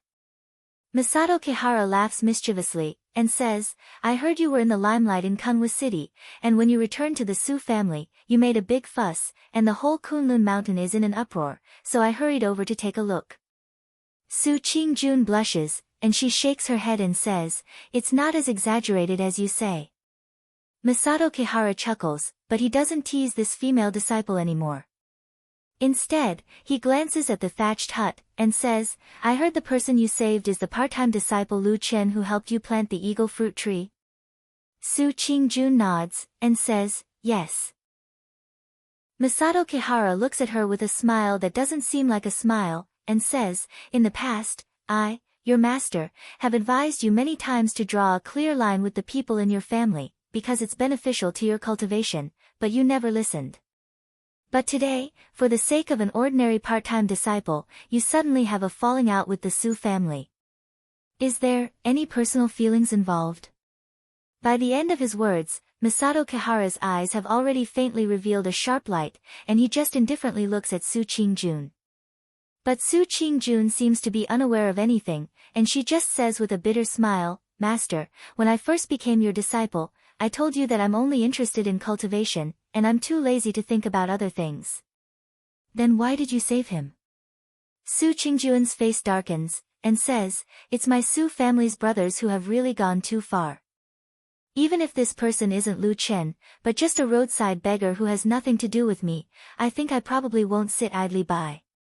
Masato Kihara stares at Su Qingjun for a moment, and suddenly nods, and says, "For you to think like this, it's somewhat beyond my expectations. But don't forget, you can save him for a while, but how can you save him for a lifetime? That Lu Chen's cultivation is low. In the future when he's cultivating on the Kunlun mountain, I'm afraid he'll most likely be attacked by the Su family both openly and covertly." Su Qingjuan's expression suddenly turns cold. But Masato Kihara doesn't seem to have the intention to let her off, and only says with a smile, "When that time comes, he's just an ordinary part-time disciple, and he can't really follow you for a lifetime. He and you are people from two completely different worlds, and he has to do all kinds of dirty and tiring work, while you're destined to be a person above others from birth. When that time comes, what will he do?" Su Qingjun grits her teeth, and says, "I've also thought about this, he's not someone who has nothing to do with me." Masato Kihara's eyebrows twitches, and says, "Oh, then I'm curious, he's not related to you in any way, and he's just an ordinary part-time disciple. What relationship does he have with you?" Su Qingjun takes a deep breath, and then says in a loud voice, "Lu Chen is a disciple that I've just accepted." "What?" Masato Kihara is instantly stunned. "Well, congratulations, master, you've now risen a generation, and become a grandmaster." Chapter 173. For a famous cultivation sect like the Kunlun party, its inheritance for thousands of years was naturally passed down through the method of passing down from master to disciple. Starting from the two founders, Kun Yuanzi and Tai Luo, the torch was passed down endlessly until today. Therefore, taking in disciples was actually a very normal thing in the Kunlun party. Generally speaking, most cultivators would take in disciples. It was not that there were no cultivators who did not take in disciples, but it was very rare. As for the reason, it was actually very simple. This was just like the inheritance of a family in the human world. The foundation that one had painstakingly laid down all their lives would always be hoped that someone could inherit it, the achievements one had made in the path of cultivation would always be hoped that someone could carry forward it, and at the moment of one's death, most people would always hope that there would be someone by their bedside to take care of them in old age. This was the innate nature of countless people in the vast land of the divine central continent. Whether one was a cultivator or not, or an ordinary person, it was very difficult to jump out of this concern. However, it was also because of this that taking in disciples, especially in a famous and large sect like the Kunlun party, carried another layer of caution. This was because the inheritance of one's path of cultivation was not only related to one's life, it was also related to the growth and decline of the sect's strength. If a mere odd-job disciple jumped out and announced to the world that he would take in one disciple today and another tomorrow, what was the use of teaching the old and young of the sect being trash? Of course, the Kunlun party would not allow this to happen. In fact, in order to allow most of the young disciples to better and more focused on cultivation, the unconventional rule in the Kunlun party was that other than odd-job disciples, disciples in the Qi refinement realm and most disciples in the foundation establishment realm were not qualified to take in disciples either. Normally speaking, for the vast majority of cultivators in this world, Jin Dan Friar was the peak that they would never be able to reach in their entire lives. And in the past, the cultivators who were able to cultivate to Jin Dan realm, no matter if it was in terms of cultivation, strength, experience, or talent, they were often outstanding. Therefore, Jin Dan's acceptance of disciples was a boundary drawn by the Kunlun party.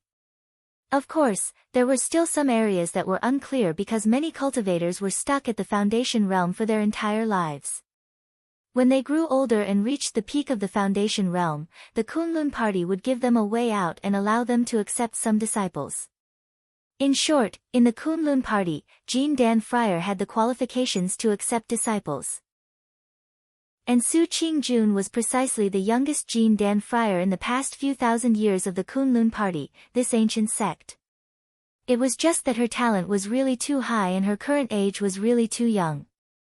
So much so that when the vast majority of people, including her master, Masato Kihara, were exclaiming in joy and admiration for her cultivation, they subconsciously forgot that Su Qingjun already had this kind of unconventional qualification to take in disciples.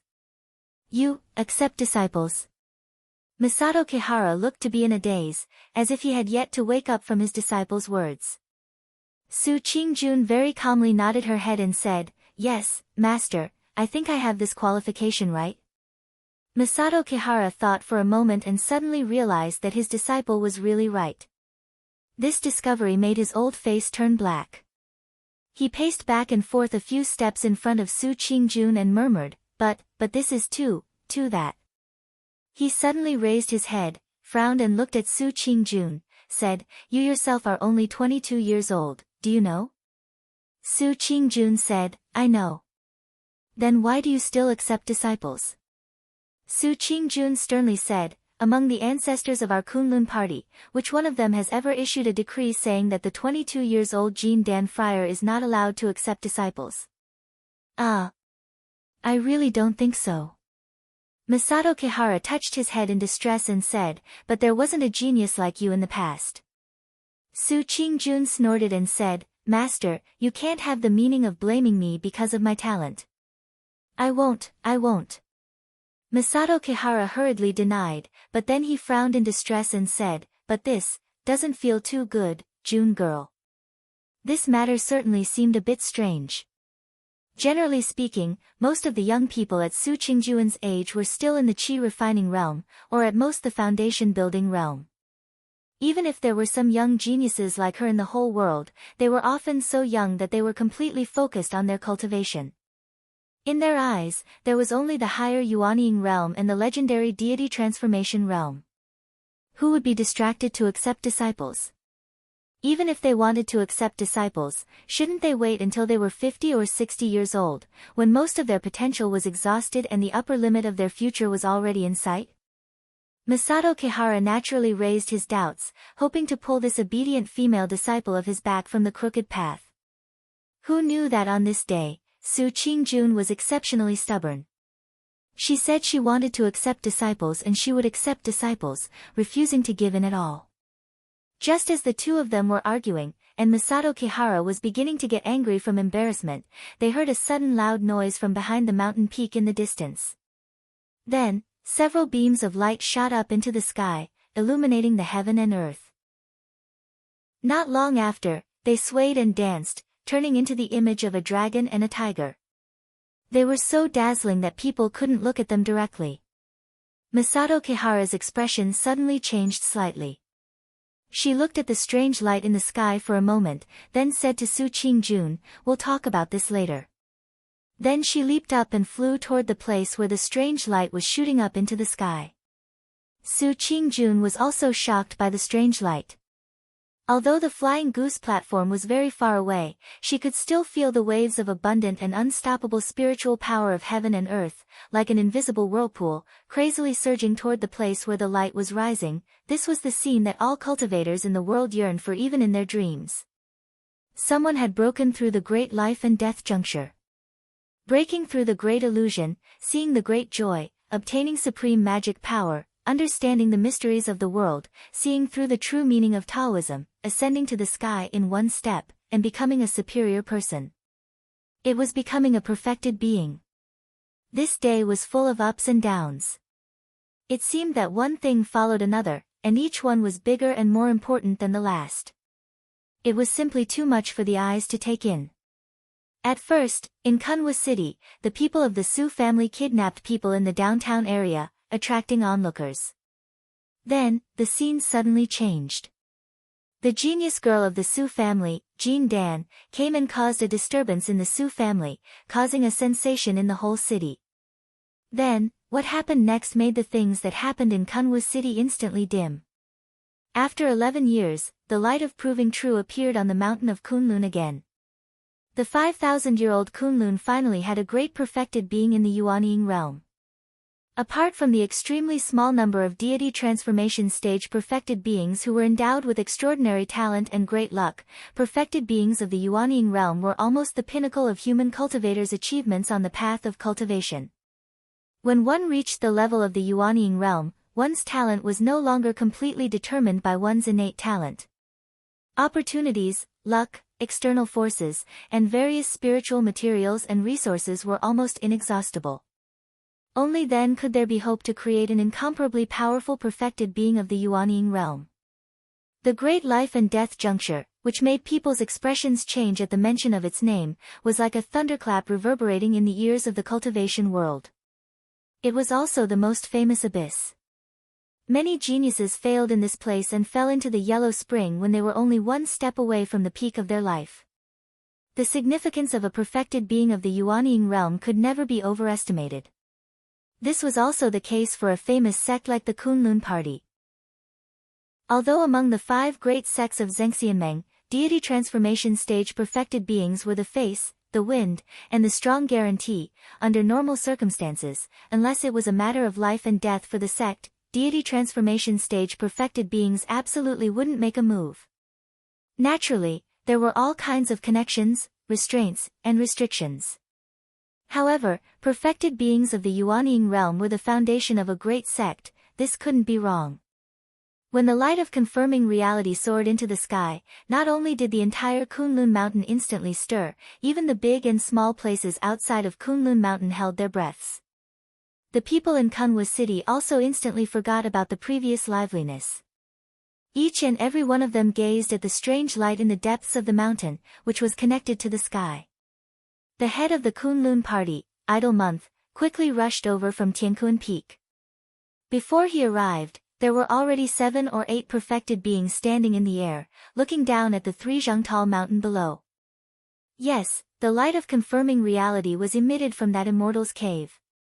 It was Exian's master, Dongfang Tao. After perfected person Idle Month, other perfected beings of the Kunlun party, Yuanying perfected beings, rushed over one after another. The friendship of fellow disciples was one thing, but those who achieved the perfected being realm knew more about the hardships and dangers than ordinary people. It was indeed worthy of great joy and celebration. In addition, there was another meaning that could only be understood.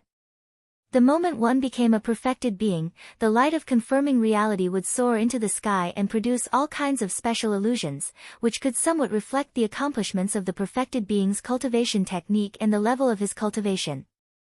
Although it couldn't be too accurate, this light of confirming reality couldn't deceive people. At the very least, it would give people an idea. Before long, in the sky outside the 3 Zhangtal mountain, many silhouettes appeared near and far. They silently and concernedly looked at the immortal's cave and the light of confirming reality. At the foot of the mountain, there were also many people rushing over one after another. Exian stood at the very front, just outside Dongfang Tao's immortal's cave. Her eyes were full of surprise and expectation. She looked at the strange scene over there without blinking.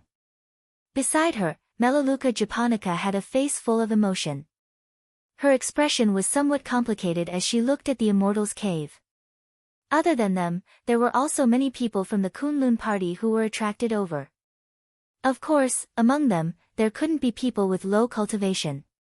For example, the odd job disciples wouldn't join in the fun. Those people with innate talents didn't even have the qualifications to see the light of confirming reality. It was better for them to honestly go back to work.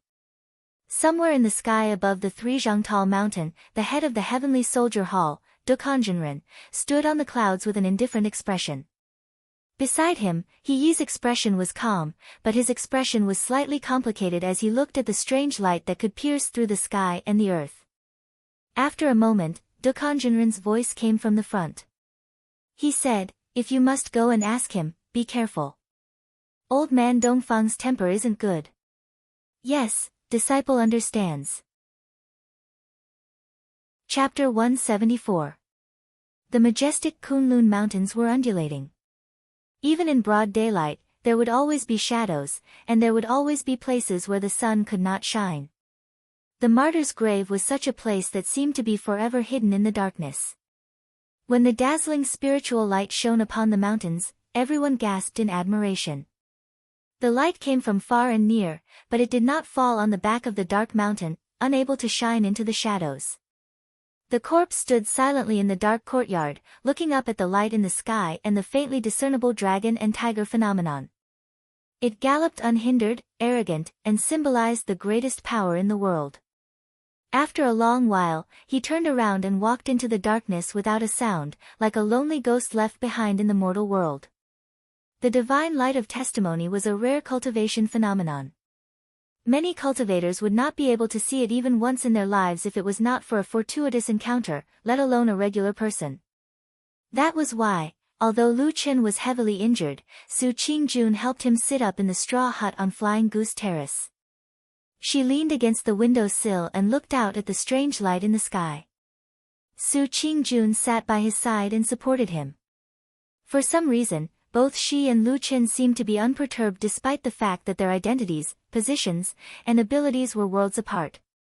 When she saw the divine light of testimony in the sky, Su Qingjun could not help but feel excited. Even for a publicly acknowledged genius like her, the Yuanying realm was still a distant goal. There was still a long way to go. Not to mention the legendary Great Gate of Life and Death where geniuses would die prematurely. No one could be certain that they could pass it. When she collected her excitement and calmed down, Su Qingjun quickly noticed that Lu Chen's expression was a little too calm as he gazed at the mystical light in the distance. For a lowly errand disciple, the wondrous scene that appeared right now was very likely a realm that he would never be able to reach in his entire life. However, even though Lu Chen looked at it very seriously, he did not seem to be excited at all. He seemed to be calmer than Su Qingjun, like an indifferent and ordinary person. "What's wrong?" Su Qingjun asked Lu Chen. She was a little concerned, but also a little curious. Lu Chen replied. Su Qingjun pointed at the light in the sky and said, "You don't seem to be too interested in the divine light of testimony." Lu Chen was startled for a moment. Then, he smiled and sighed. "Eldest miss, if you had dozens of wounds on your body like I do right now, the pain would be excruciating, and you would want to faint immediately. You wouldn't be able to lift your spirits for other things." Su Qingjun gave it some thought and agreed. She sighed softly and said, "I was careless." As she spoke, she helped Lu Chen lie down again and said in a low voice, "You should rest well." Lu Chen looked at her face and suddenly said, "What you said outside before, were you serious?" Su Qingjun said, "What?" Lu Chen said, "Of course, when you announced to your master that you wanted to accept me as a disciple." "Ah, you heard it." Lu Chen closed his eyes and said, "Your voice was not low at that time." Su Qingjun smiled and said, "I was serious." Lu Chen sighed and said, "Can I refuse this matter?" "What?" Su Qingjun was shocked. It was clear that Lu Chen's reaction was beyond her expectations. Lu Chen didn't say anything and only calmly looked at her. After a moment, Su Qingjun frowned and asked, "Why?" Lu Chen said, "Your master was not happy." Su Qingjun nodded and said, "Are you afraid of him?" Lu Chen said, "Your master is spiritual master Yuanying and I am an odd-job disciple. Do you think I should not be afraid of him?" Su Qingjun was silent. After a while, she softly said, "I clearly only want to accept a disciple, your identity is not the same." Lu Chen somewhat helplessly interrupted her words and said, "Your talent is too good. Everyone has placed too much hope on you, especially your master. So he will definitely not allow anything that could delay your cultivation to happen. Moreover, I am older than you." Su Qingjun was startled and said, "You still care about this?" Lu Chen smiled bitterly and said, "You know I am thick-skinned. Of course I don't care about this. But other people care. You are a 22-year-old young lady and you accepted a man who is several years older than you as a disciple. Moreover, his talent is very poor. What do you want other people to think?" Su Qingjun coldly snorted and a trace of anger flashed across her face. But she didn't say anything. Lu Chen sighed and said, "Of course, others would only think that you're possessed, or perhaps you're young and insensible, and you've been seduced and bewitched by others. Then no one will come to find trouble with you. But if you really accept me as a disciple, I am afraid that the entire Kunlun mountain will not be pleasing to the eye. When that time comes, do you think I can live long? Su Qingjun looked deeply at Lu Chen and suddenly said, your current reaction is completely different from what I originally thought. Lu Chen said, oh, then what did you originally think? Su Qingjun said, I thought that if I told you about this, you would jump 3 feet high and be elated and in disbelief. Then you would cry bitterly and kneel in front of me, hugging my feet and calling me master. Lu Chen raised his hand with some difficulty and scratched his head. He smiled and said, it seems that it should be like this. Well, yes, I have already prepared to kick you away. Su Qingjun said calmly. The corner of Lu Chen's mouth revealed a trace of a smile. He looked at Su Qingjun's beautiful face. After a moment, he gently nodded and said, thank you. You are welcome. In the end, Lu Chen ultimately did not become the disciple of the Kunlun party's youngest genius, Jin Dan Su Qingjun. This title, which was enough to make all the younger generation disciples drool, was far away from him. However, probably in order to make up for the harm that Lu Chen suffered this time, and also to better protect him from being targeted and framed by her own family in the future, under Su Qingjun's insistence, Lu Chen still obtained the title of a nominal disciple. The title of nominal disciple was very different from the official disciple who formally entered the sect. Basically, it could be seen as a kind of exchange of favors. For example, a certain cultivator with profound cultivation accidentally owed a favor, but this favor was not enough for him to accept a disciple and teach him.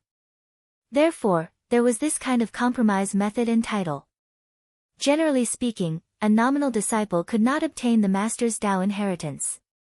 It was nothing more than a topic that could be used to brag on normal days, and an excuse to pretend to be fat at one's own cost in times of crisis.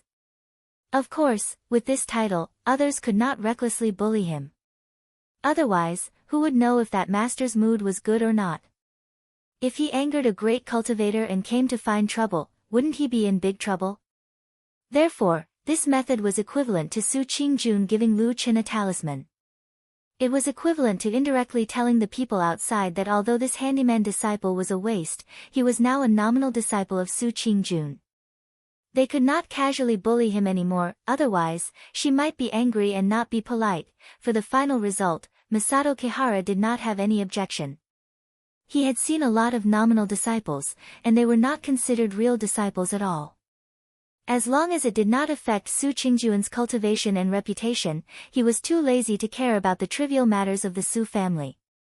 But even so, with Su Qingjun's current reputation in Kunlun Mountain, suddenly having a nominal disciple, even if it was just a handyman disciple, was still very sensational. Logically speaking, this matter should have been a little troublesome, and people would talk about it for a while. But fortunately, during this period, the matter of Dongfang Tao becoming a spiritual master Yuanying was too important. Very soon, it overwhelmed all other trivial matters, allowing Su Qingjun and Lu Chen to breathe a sigh of relief. After Dongfang Tao's divine light of verification appeared, it meant that he had truly broken through the great life and death barrier, and become a spiritual master Yuanying. However, he did not immediately come out of the cave residence, but continued to cultivate in seclusion for more than half a month. Most people could understand this. The Yuanying realm was unusually strong, and it was equivalent to being reborn. After breaking through the great life and death barrier, it was normal for one's aura to be unstable and his foundation to be unstable, and he needed a period of time to stabilize it. And for cultivators, especially high-level cultivators, the safest place in the world was, of course, the cave residence where they cultivated in seclusion. Half a month later, Dongfang Tao successfully came out of seclusion. At that time, most of the Kunlun party's Yuanying Jinren and Jin Dan Friar were present to congratulate him. Even Lord Tianlan, who was not in Kunlun Mountain, sent someone to send a congratulatory message. Among the people present to congratulate him, of course, the leader, Spiritual Master Idol Month, was the leader. At that time, on the 30 Zhang Peak, there were as many Zenrens as there were clouds, and Jin Dan Jinren could be seen everywhere.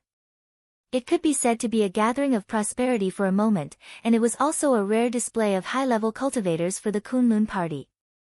It once again revealed to the world the unfathomable strength of the majestic Kunlun.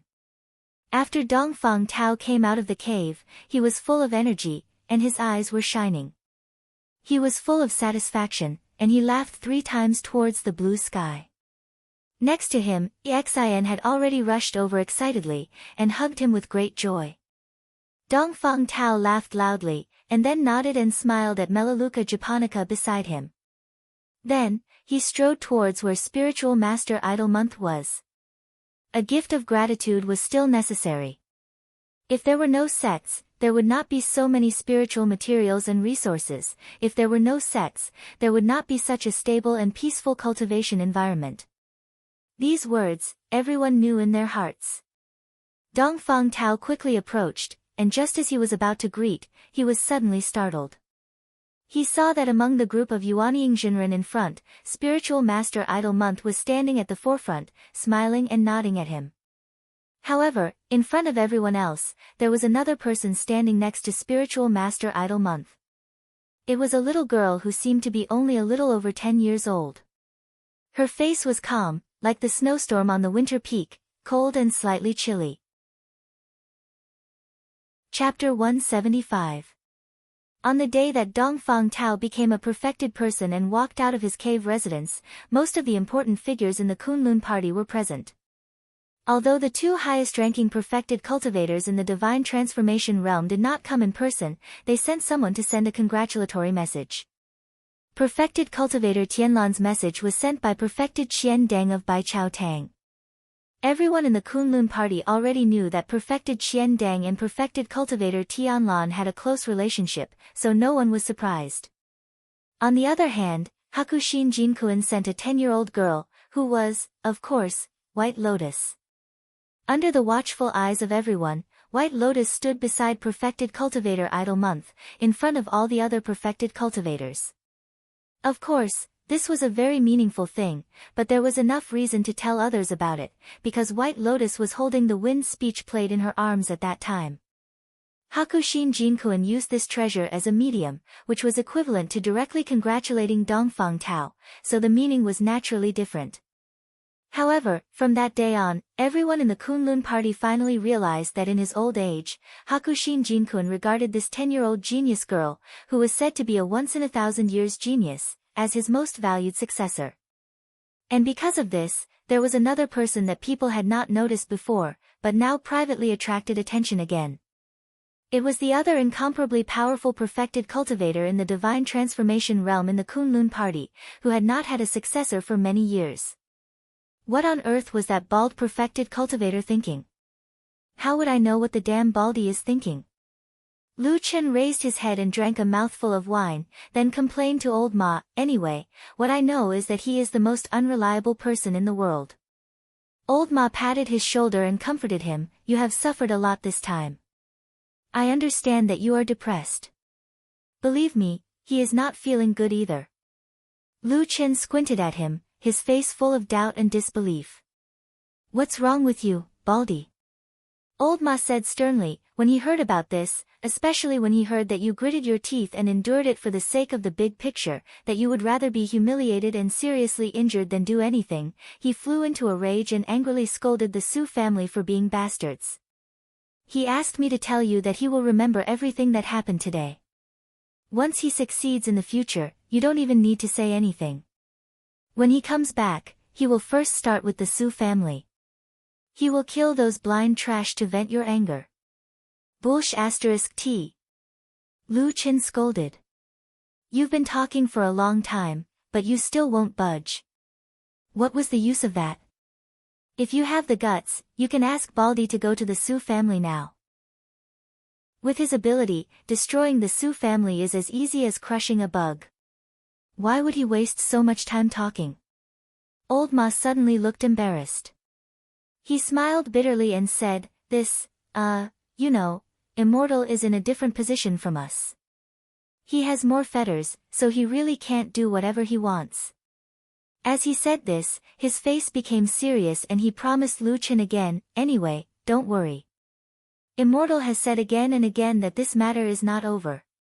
He will remember what happened to the Su family. Sooner or later, he will make trouble for them. Lu Chen rolled his eyes, with an expression that said, I am not a fool to believe you. Old Ma also laughed and quickly changed the topic. He said with a smile, okay, let's not talk about this. Anyway, that is what immortals said. We will know in the future. By the way, are your injuries better? Lu Chen stretched his arm and said, I think they're almost healed. Otherwise, I wouldn't have come down the mountain to drink with you. Old Ma nodded and said, your injuries are recovering really fast. Although most of your cultivation has been crippled, at least your foundation is still there in terms of recovery. You can't even compare to a foundation-building cultivator, let alone an aura refinement disciple. Lu Chen was startled, but he soon nodded and said, I probably swindled a lot of panaceas from Su Qingjun these days. They're still somewhat useful. Old Ma looked at him enviously and said, look at your life, it's too comfortable. Other people work themselves to death to save the beauty, but you just lie there and let the beauty save the black bear. You eat other people's food, use other people's things, and now you're even living outside other people's immortal's cave, right? He let out a long sigh and said with a bleak expression, what a pity, the world is so unfair. I, Ma Xiaoyun, have been an elegant young man for so many years, but why haven't any outstanding women taken a fancy to me? Have all the flowers been stuck in cow dung? Stuck my ass. Lu Chen scolded him without the slightest trace of politeness and said, just lie there and let other people cut you dozens of times for me to see. Is that comfortable? Why are you pretending to be young? You're still an elegant young man. Wake up, it's been several decades, and you've never lost any weight. You've always been like a pig. If it wasn't because that damn Baldy was fatter than you, I would have thought you were the reincarnation of a pig immortal. Even if there were flowers, they definitely wouldn't be stuck in your head. Old Ma's expression turned serious. He pointed at Lu Chen and shouted, I heard you, you called True Monarch the reincarnation of a pig immortal. So what if I called him? What do you want? Lu Chen glared at him. Oh, nothing. Your voice is the loudest, you're the best. Pretend I didn't say anything, Old Ma said calmly. How's the situation on the mountain? Old Ma asked as he poured him a glass of wine. Lu Chen took the wine glass and said, it's all right. The main thing is that Dongfang Tao suddenly became a true monarch. This matter was very sensational and attracted everyone's attention. Plus, I didn't really become Su Qingjuan's disciple, so it's not too conspicuous. Old Ma snorted and said, this time it's really an undeserved disaster. I was disgusted by those 3 Su family's trash. To be honest, if you hadn't stopped me with your gaze that day, I wouldn't have been able to hold it in. Lu Chen smiled and said, it's nothing. It's not worth it to ruin our big plan for those things. Old Ma hesitated for a moment, but lowered his voice and whispered to Lu Chen, oh right, I've always wanted to ask you. Although you endured it that day, we didn't know that those guys actually hid such disgusting torture tools and made you suffer so much. But if Su Qingjun really didn't come, would you really endure it to the end? Lu Chen turned his head and looked at Old Ma. After a moment, he slowly shook his head and said, I won't. Then you're going to fall out with them? Old Ma asked. When they made their move that day, I had already made my decision. Once their attacks reached the point where my bones and muscles were injured and my life was in danger, I couldn't care so much anymore. I couldn't really wait for death to come, so I naturally had to make a move. Well, I think so too. Old Ma nodded, but then he glanced at Lu Chen. There seemed to be a trace of lingering fear in his eyes. He said, at the beginning, you suffered such a serious injury and were cut so many times by those trash. I thought you would have been unable to endure it. Lu Chen smiled as he swept his gaze across his body. Beneath his clothes, countless scars could be vaguely seen on his flesh. He was silent for a moment and then said lightly, after being burned by the black flame for 10 years, I seem to have gotten used to the pain. Old Ma didn't say anything and just nodded silently. What do you plan to do next? Old Ma asked Lu Chen. Lu Chen stretched and said, what else can I do? continue to live and then secretly find a spy. What should be done has to be done. Oh right, help me find some information. What information? The daily routine, whereabouts and preferences of the younger generation of the Su family. The more detailed, the better. Old Ma's eyes lit up. There was a trace of excitement on his face. He whispered, "What's wrong? You can't stand it anymore?" Lu Chen sneered and said, "I'm not a saint. Do I have to bear it silently after being dealt with like this? No, I can't stand it." Well said. Old Ma slapped his thigh. The smile on his face suddenly seemed to have a bit of fierceness. He gritted his teeth and said, "Isn't it like this? In our line of work, let's compete with each other. Who's afraid of who?" Speaking of this, he paused for a moment and hesitated. He said to Lu Chen, "But it has only been less than a month. If you immediately retaliate, will it attract attention and implicate you?" Lu Chen said indifferently, "I endured it that day, so I naturally won't act rashly for the sake of taking revenge. However, I can't let this matter go just like this. I have to find an opportunity to get it back and let them taste the true pain of this world." Old Ma looked at his face and frowned. He seemed to feel a trace of coldness. But soon his face returned to normal. He said, "No problem. Anyway, I don't like these people. Don't worry about the information. I'll give it to you next time you go down the mountain. We brothers will kill them." Lu Chen hummed in acknowledgement and stood up, looking like he was about to leave. Old Ma seemed to suddenly think of something. He suddenly said to him, "By the way, if you make up your mind to do this, what about Su Qingjun?" Lu Chen paused and then said, "What's there to worry about? She won't know that I did it." Old Ma nodded and said, "Well, that's true. If we do it secretly, we won't be afraid of being known by others. But, I'm just asking casually. I'm a little curious. You said that the Su family is naturally hateful. It's not a big deal if we kill them. But I heard that Su Qingjun is a good woman. She is also very good to you. For you, she not only quarreled with her family, but also flipped the table and smashed the wall. She beat her younger brother. In order to take care of you on Mount Kunlun, she gave you the title of a nominal disciple." Lu Chen raised his eyes and quietly looked at Old Ma. Old Ma's voice became softer and softer. After a while, Lu Chen suddenly asked, "What do you want to say?" Old Ma said, "I want to ask you. Don't you care about her feelings? I was injured and suffered. I want to take revenge. Why should I care about her feelings? But between the two of you, aren't there some, at least mutual appreciation?" Lu Chen's eyes were slightly lowered, like a shadow swaying in the dark. He looked at the light in the distance with no expression. After a while, he said lightly, "We are shadows. How can we be qualified to talk about love? You think too much." He turned around and walked out. At the same time, his voice carried a bit of coldness. He said, "Help me find out information about those people. When I do it myself, I think you may be a little relieved and no longer have any doubts." Old Ma stood still and watched Lu Chen walk out of the door alone. After a while, a smile suddenly appeared on his face. But the smile was a bit desolate and bleak. Chapter 176. Dongfang Tao, who had achieved the great cause of Yuanying Enlightened Master, could now be said to be an influential figure in the Kunlun party.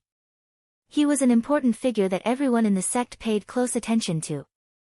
After all, it had been 11 years since the last Yuanying Enlightened Master of the Kunlun party was born. All kinds of welcoming and sending off, as well as all kinds of red tape, re-establishing his position and authority in the sect, all matters naturally fell into place.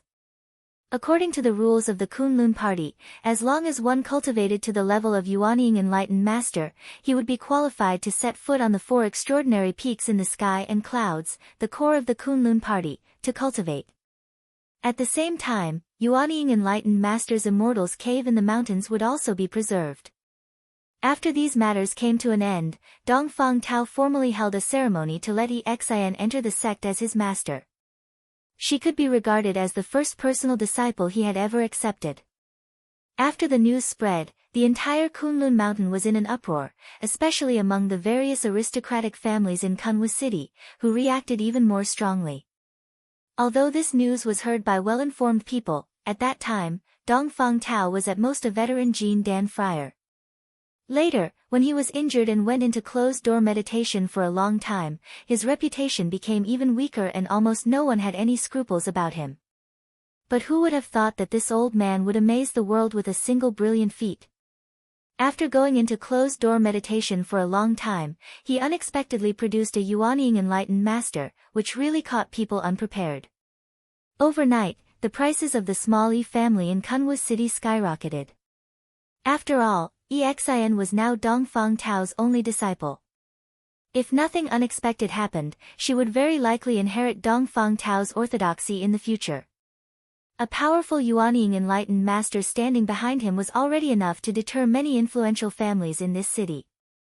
After formally becoming his disciple, Exin's status in the Kunlun party naturally rose to the sky in a single bound. Soon, she moved out of the fragrance garden and lived in the 30 peak. When Dongfang Tao went to cultivate in the clouds in the future, this mountain cave would belong to Exin.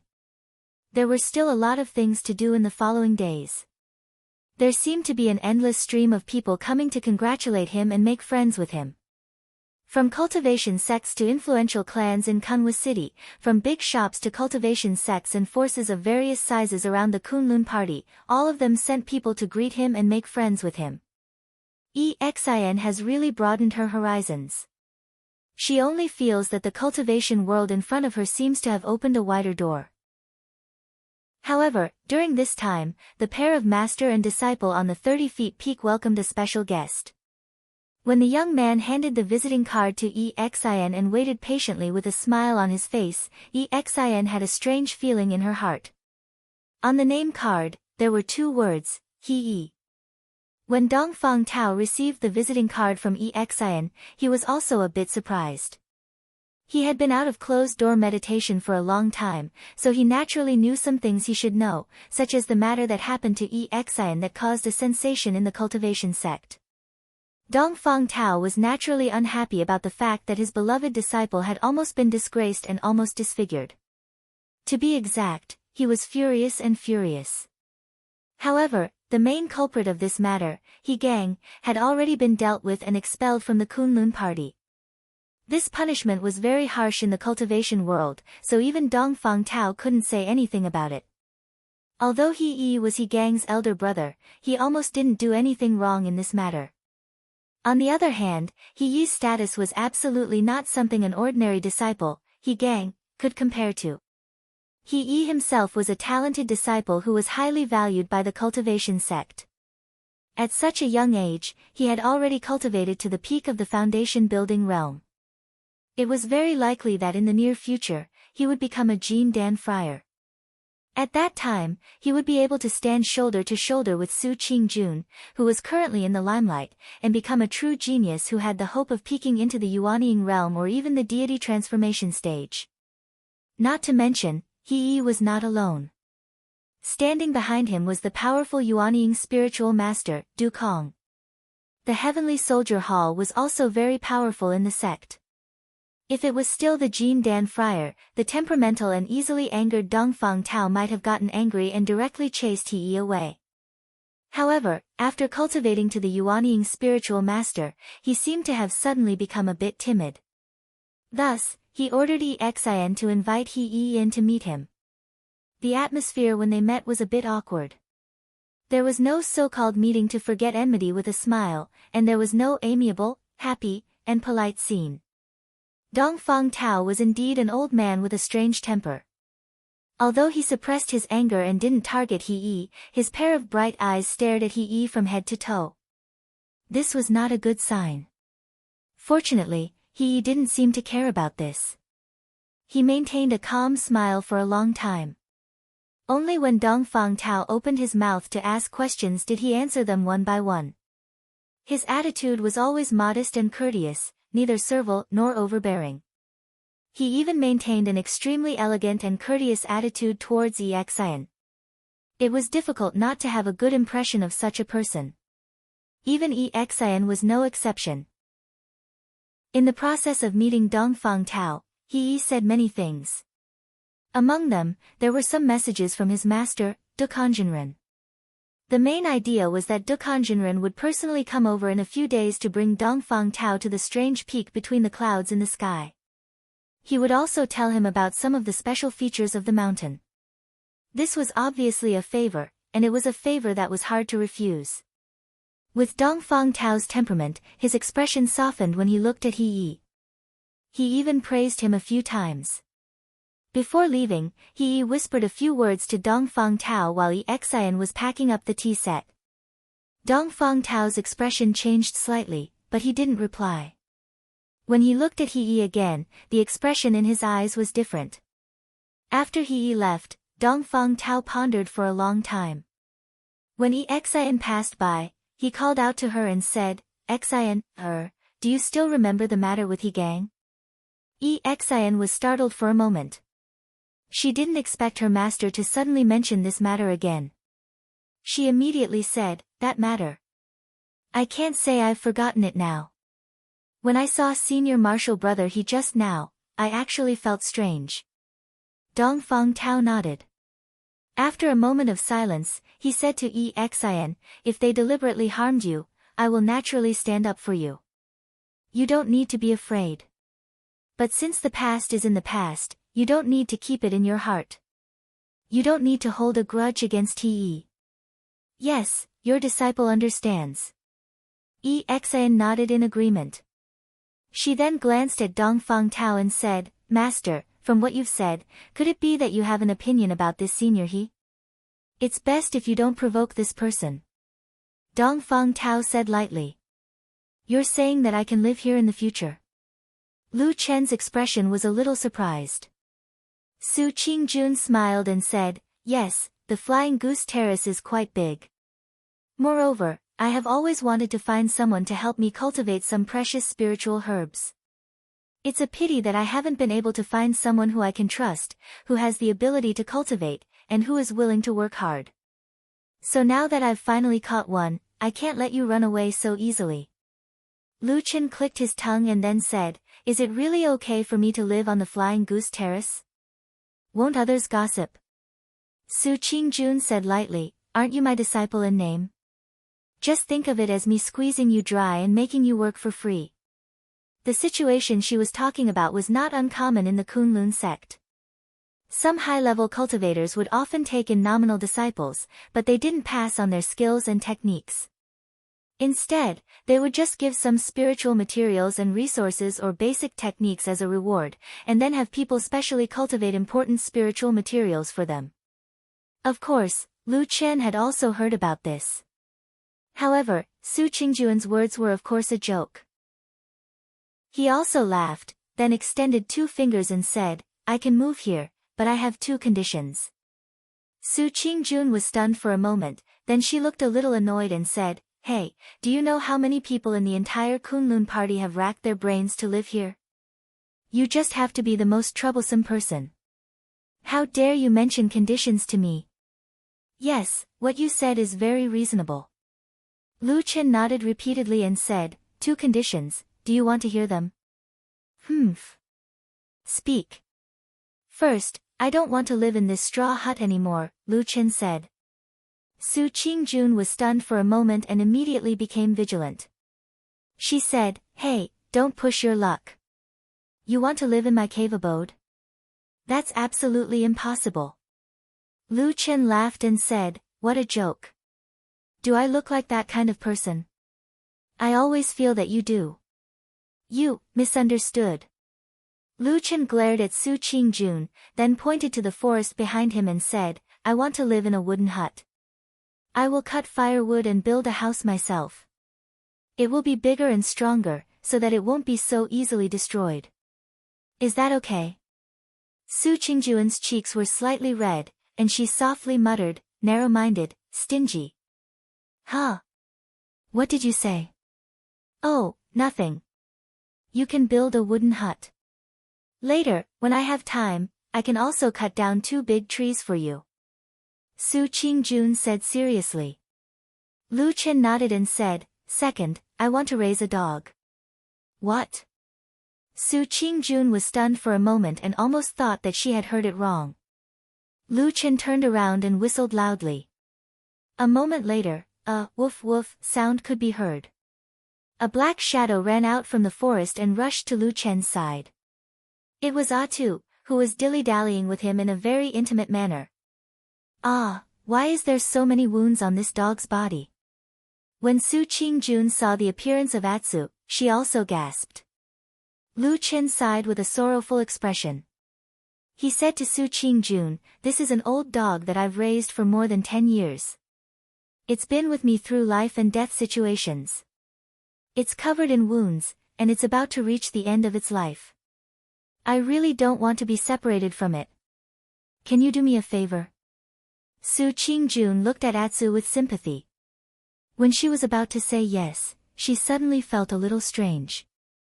She frowned and said, but I don't think this dog is old. It is quite energetic. Lu Chen said calmly, this native dog is very young. Really? Well, don't just look at how lively it is. Who knows, it might suddenly die in a few days. Su Qingjun was stunned for a moment and quickly waved her hand. Forget it, it is just a dog. Let it stay. You don't have to curse it like this. Lu Chen laughed and said, thank you very much, Atsu, thank you. Before he finished speaking, he suddenly stopped. Lu Chen and Su Qingjun turned their heads at the same time.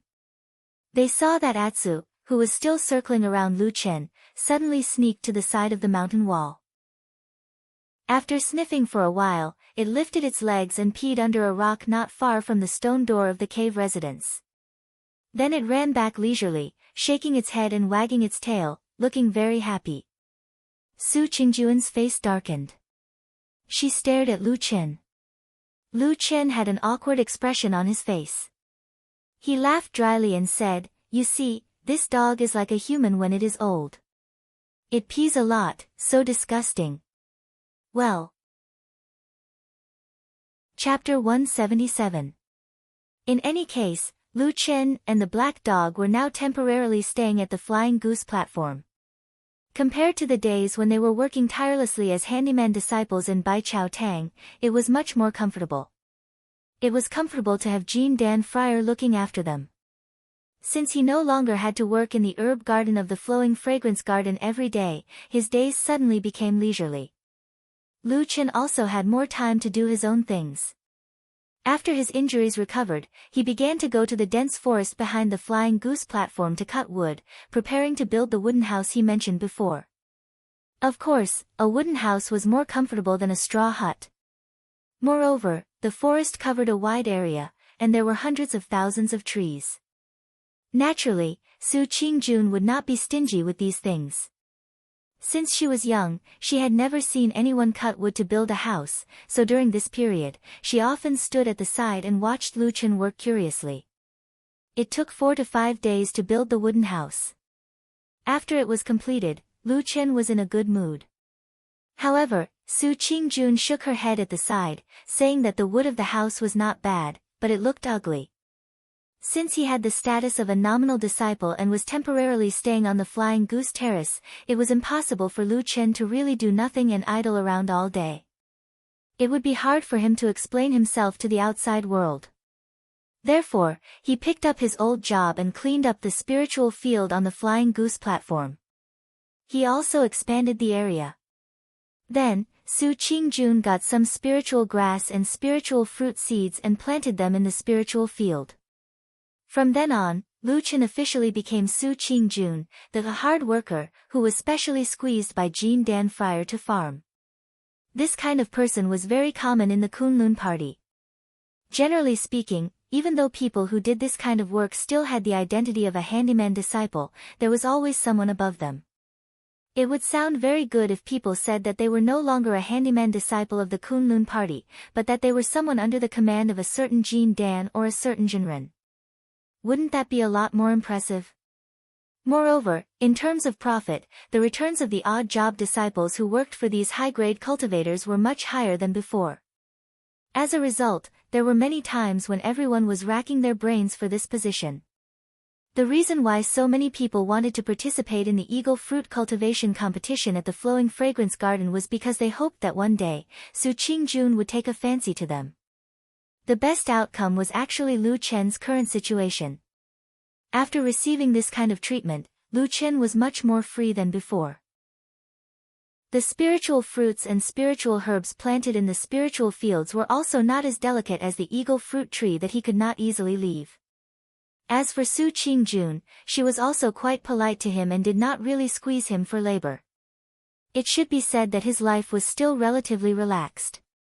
Therefore, Lu Chen now actually had time to wander around the Kunlun Mountains.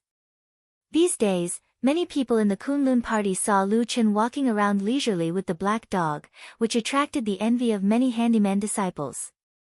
One day after that, Lu Chen brought Atsu down from the Flying Goose platform and took a casual walk. Then, they walked to the house near the Flowing Fragrance Garden where someone had once died. Back then, He Changxing died in this house. It was daytime, and most of the people who lived nearby were the lowest-level handyman disciples. Every day, they had to go to the Flowing Fragrance Garden to work, so the surroundings were quiet and there were not many people walking around. On the day of the murder, the Kunlun party had sent people to seal off the nearby area, but after a long time of investigation, there were no results. Until now, the disciples who were guarding outside had also been withdrawn. Except for the house that was still unoccupied, this place seemed to be no different from the surroundings. The traces of the person named He Changxing in this world were quickly and completely dissipating. The wind blew gently from the forest. Lu Chen and Atsu stood quietly in the distance and looked at the house. Neither of them spoke, like two dark shadows, silent. After a while, Lu Chen turned and walked to the side. He no longer looked at the house, but walked into the wide forest on the other side. Atsu followed behind him and walked into the forest. During the day, the forest was slightly darker than outside, but the light shone through the gaps between the branches and leaves, making the forest appear brighter, and the surrounding trees could be seen clearly. Lu Chen walked in the forest with a calm expression. As he gradually went deeper into the forest, the surroundings quickly quietened down. The hustle and bustle that belonged to the Kunlun party seemed to be isolated outside the forest. In this forest, there was only silence. After walking for a while, he came to the place where he had come here to stare at late at night. That day, in a pitch-black night, this corner deep in the forest was so dark that one could not see their fingers in front of them, completely submerged in darkness. Now that it was daytime, Lu Chen could clearly see that there was actually a big tree in front of him. A big tree that looked very large and dense, older than the surrounding trees. The mottled bark was covered with moss, and a few drops of morning dew still remained on the branches and leaves. The strong roots protruded from the ground, looking like a giant claw tightly gripping the earth. Lu Chen stared at the tree for a while, then walked over. The forest was still silent. There was no wind, and there were no birds chirping. At this moment, the only sound seemed to be his footsteps, stepping on the dead leaves on the ground. The trunk of the big tree was very thick and large, requiring at least 2 people to wrap their arms around it. It was enough to hide the figure that was hiding. But this morning, when Lu Chen crossed the roots of the tree and walked to the back of the tree, it was empty. Atsu ran over and sniffed under the big tree for a while. It seemed that there was nothing special worth paying attention to, so it ran away to play at the side. Lu Chen looked at the big tree quietly, his eyes bright and focused. From the roots to the trunk, he looked at it bit by bit, as if he was carefully searching for something. However, nothing strange appeared on the big tree. There were no wounds, no scratches, and no hidden and twisted patterns. Everything seemed to be fruitless. Lu Chen frowned slightly. After pondering for a moment, he squatted down and carefully searched the roots of the tree that undulated like a horned dragon. He even used his hands to push away the dead leaves and black soil on the ground, and checked every hidden corner of the roots. However, in the end, he still found nothing. That evil sect spy hiding in the darkness seemed to have unusual patience and vigilance, and was not tempted this time. Lu Qin stood up, his face solemn. After a moment of contemplation, he called Atsu, turned and walked back the way he came, prepared to leave this place. A beam of sunlight shone down from the branches and leaves above his head, shone on his body, and also on the silent big tree beside him. The mottled traces seemed to have experienced the vicissitudes of countless years. Lu Qin continued to walk forward, but at the fifth step, he suddenly stopped. He frowned, seemed to have thought of something. The next moment, his eyes suddenly brightened, suddenly turned around, but stared intently at the front of the big tree, at the ancient and mottled traces on the tree trunk. The sunlight shone down, perhaps because it had experienced too much time. The bark on the tree trunk showed signs of cracking. Even in the daytime, the martyr's grave at the back of the nameless mountain was still shrouded in darkness. The sinister cold air seemed to not recede all year round, emitting a rare energy in this famous mountain. Usually, not many people came here. Most of the people, including the cultivators, preferred to live in the light, even if it was the stone walls and caves that were required for cultivation. In fact, most of them were located in the sunny places. But this day, a tall figure walked in from outside the martyr's grave, and knocked on that black door. Dongfang Tao, who had just achieved Yuanying Jinren, came to the martyr's grave, this gloomy place. There was no one around him, indicating that he had come alone. When the chilly wind blew past from an unknown corner, his expression was equally indifferent. Only a trace of deeply hidden disgust could be seen in the depths of his eyes. With a creak, the black door opened. In the gloomy courtyard, those dark rooms stood silently in the surroundings. Some were completely dark, some flickered with dim candlelight, as if guiding the direction of the dead on the dark path.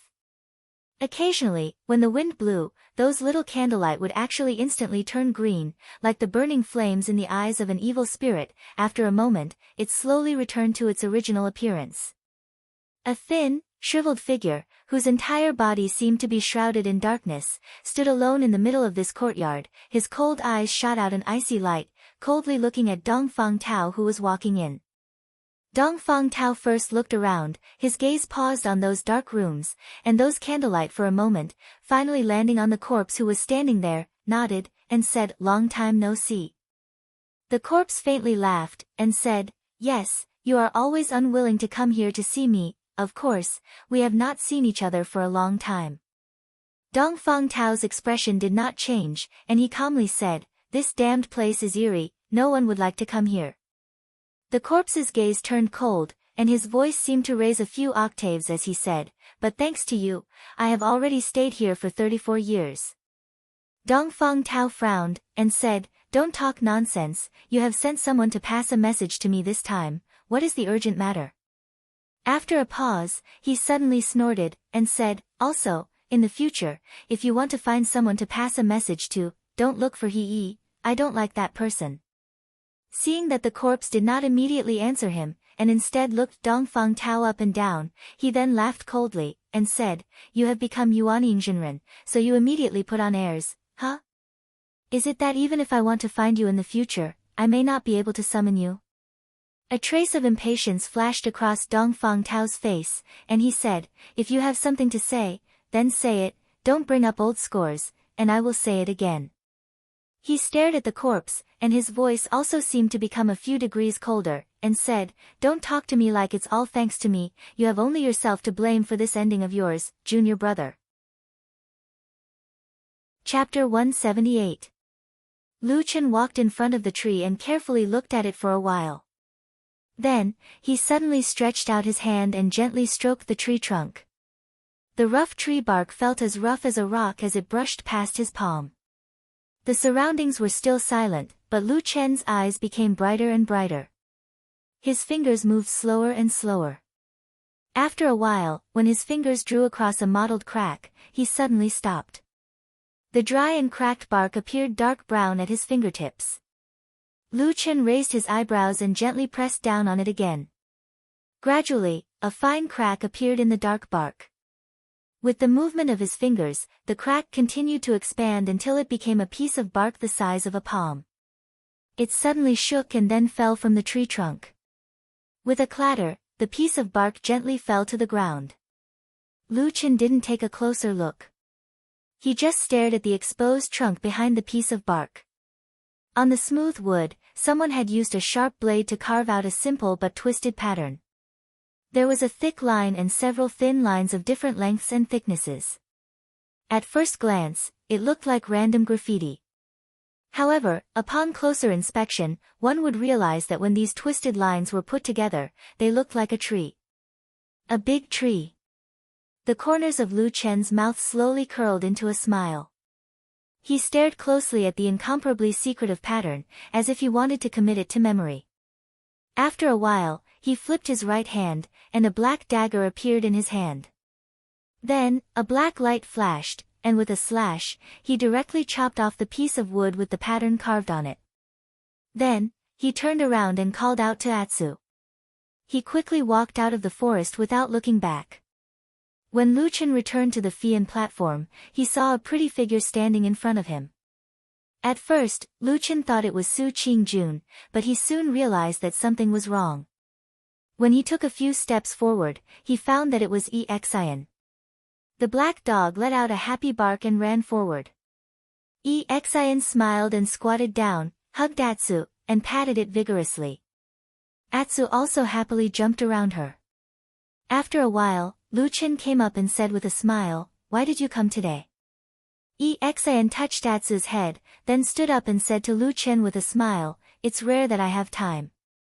I haven't seen you and Atsu for a long time, so I came to see you." Lu Chen said, "It sounds like you've been very busy recently." Exian said, "Isn't it so? Since my master came out of seclusion, people have been coming here one after another. As his only disciple, I'm very tired from receiving guests all day long. But those who are related to my master are all people of status, so I can't take it lightly. It's tiring." Lu Chen laughed and said, "Don't complain. It's better than having no one to take care of you before." Exian giggled. Lu Chen looked around and saw that the Fian platform was empty. The cave in the distance was not open, and the stone door was closed. He asked Exian, "Did you not see your sister Su when you came here?" Exian said, "No, I just came here not long ago. Sister Su hasn't come out yet, so I didn't dare to disturb her." Lu Chen nodded and said, "It's fine. Come sit with me." With that, he led Exian to the wooden house that he had built not long ago. After entering the wooden house, Exian looked around curiously. She saw that most of the house was made of wood, including the walls, tables, chairs, and beds. It was just that it had not been painted, so the whole house looked very rough, but at the same time, it exuded a natural fragrance of trees. Looking at Exian's expression, Lu Chen said with a smile, "What's wrong? You've never seen a house like this before, right?" Exian nodded and said, "Yes, it's really the first time I've seen it." "Did you build this all by yourself, Brother Lu?" "Yes." "That's amazing," Exian praised from the bottom of her heart. Lu Chen burst into laughter and pulled over a wooden chair for Exian to sit on. He said casually, "I just chopped some wood and tied it together. It's nothing to be surprised about." Exian laughed, and then suddenly seemed to think of something. Her face turned serious, and a sly look flashed in her eyes. She said to Lu Chen seriously, "Well, I came here today because I have another thing to inform you." "Huh? So formal. Is it something important?" Lu Chen asked curiously. Exian coughed and said, "I can't call you Brother Lu anymore." "Ah, why?" Lu Chen asked. "You see," Exian said seriously, "Sister Su and I have always been on the same level. But now that you have become Sister Su's nominal disciple, you have to call her master, right? Then when you see me, do you have to call me martial uncle?" Lu Chen was stunned for a moment, and then he laughed and scolded, "Well, now you actually know how to take advantage of me." Exian snorted and said, "What advantage?" "If you dare not call Sister Su master, then I won't let you call me martial uncle." Lu Chen waved his hand and said, what are you talking about? Su Qingjun is younger than me by a few years. How can I call her master? No way, no way. Exan laughed and said, you can say that behind my back. When Sister Su really comes, let's see if you dare to admit it. Lu Chen said righteously, a man won't call her master if I say I won't. Your threats are useless. Exan covered her mouth and giggled. She looked very happy. Looking at her appearance, Lu Chen also felt that his mood seemed to be a lot better. He smiled and said to her, didn't you say you were very busy? Why are you free today? Oh, my master went out to meet an old friend today, so I am free. Exan stretched and then leaned on the rough bed without any taboo. With a satisfied smile, she said, it's still more comfortable here, Brother Lu. You don't know that in the Threezhong Peak Cave residence, my face is sore from smiling all day long. Those people I know and don't know have to greet me with a smile. It's really 10 times more tiring than cultivating. Lu Chen jokingly scolded, you really don't know how lucky you are. Still, it's quite annoying to see so many people every day. In the future, you can come over to my place to play whenever you're free. When I'm not around, you can chat with that big sister of yours. Exan shrugged and said, it's fine if I want to chat with you. It won't disturb you. But Sister Su is a genius who is the focus of attention. She must seize the time to cultivate all day long. I don't dare to disturb her. Lu Chen thought for a moment and said, well, in fact, it's not completely like that. Your Sister Su sometimes likes to have someone to chat with. Anyway, it's not a bad thing for you to be close to her. Lu Chen said with a smile, it's just as so. You know Sister Su quite well now. Lu Chen said with a smile, it's just as so. By the way, there are so many immortals and big shots on this mountain. Who is your master going to visit? Exan said, my master didn't tell me. He just said goodbye to me and left. Sigh, he usually tells me where he's going. Probably thinking of this difference, Exin was a little depressed. Lu Chen saw that this girl's mood was so easily fluctuating and found it funny. He casually said some jokes and in the blink of an eye, he made Exin happy. The two chatted and laughed for a while. Seeing that it was getting late, Exin got up and said goodbye. Lu Chen saw her to the side of the mountain road and watched her go. But after a while, Exin suddenly turned back and said to Lu Chen, Brother Lu, there is something I want to tell you. Lu Chen saw that her expression was a little serious and didn't seem to be joking. He was a little surprised and said, what's wrong? Exin said, before my master went out this time, someone came to visit him. It was he Shixiang. Lu Chen's face sank and said, he Gang's big brother. Yes. Lu Chen could understand why Exin's face didn't look too good at the moment. After all, he Gang's matter was like a nightmare to her. It was a past that she really didn't want to recall. And he was he Gang's big brother. He Gang was directly driven out of Kunlun Mountain because of that matter. No matter how he looked at it, he and Exin were like fire and water. And Exin was Dongfang Tao's only disciple. Obviously, Dongfang Tao and he couldn't go together. But this matter happened like this. There was obviously something strange in it. Lu Chen thought for a moment and said, what did they say that day? Did you hear it? Exin thought for a moment and said, I was at this side most of the time, but they said some polite words, nothing important. Later, when they were almost finished, I packed up the tea set and left for a while. I saw the two of them say a few more words, but I didn't hear the rest. Lu Chen frowned and didn't say anything for a moment. Exin looked a little worried. She was full of thoughts and said in a low voice, Brother Lu, what do you think they talked about? My master, he couldn't have been moved by Shixiang He, right? Lu Chen looked at the young girl and sighed in his heart. Exin's good days today could be said to be almost entirely due to her receiving Dongfang Tao's appreciation. Dongfang Tao also unexpectedly broke through the great life and death juncture and became enlightened Yuanying. If Dongfang Tao was bewitched by He Yi and had some opinions about Exin, then it could be said to be a disaster for her. No wonder she was not calm at all. Lu Chen thought for a moment and said to Exin, don't be anxious. In my opinion, this matter shouldn't be as bad as you think. He paused for a moment and said, if you are still worried, I will think of a way to help you find out about He Yi's recent movements. Yes. Exin nodded heavily, a trace of a smile on her face. Although she knew that He Yi Shixiang and Lu Chen's cultivation and strength were worlds apart, but for some reason, when Lu Chen said he would help her, Exin almost unconsciously believed him. What he said, he would definitely be able to do. Exin thought like this and her mood immediately improved. Chapter 179. I'll go down the mountain tomorrow, Lu Chen said to Su Qingjun, who was standing not far away, as he sat on the ridge of the field with his back against a big tree. It was already dusk. Su Qingjun had stayed in the cave for a day and would come out to walk around at this time. It was a relatively fixed habit for her these days. Lu Chen didn't know if she had this habit when she lived alone on the Fian Terrace, but under normal circumstances, dusk was a fixed time for him to chat with this woman. Most of the time, it was relatively relaxing.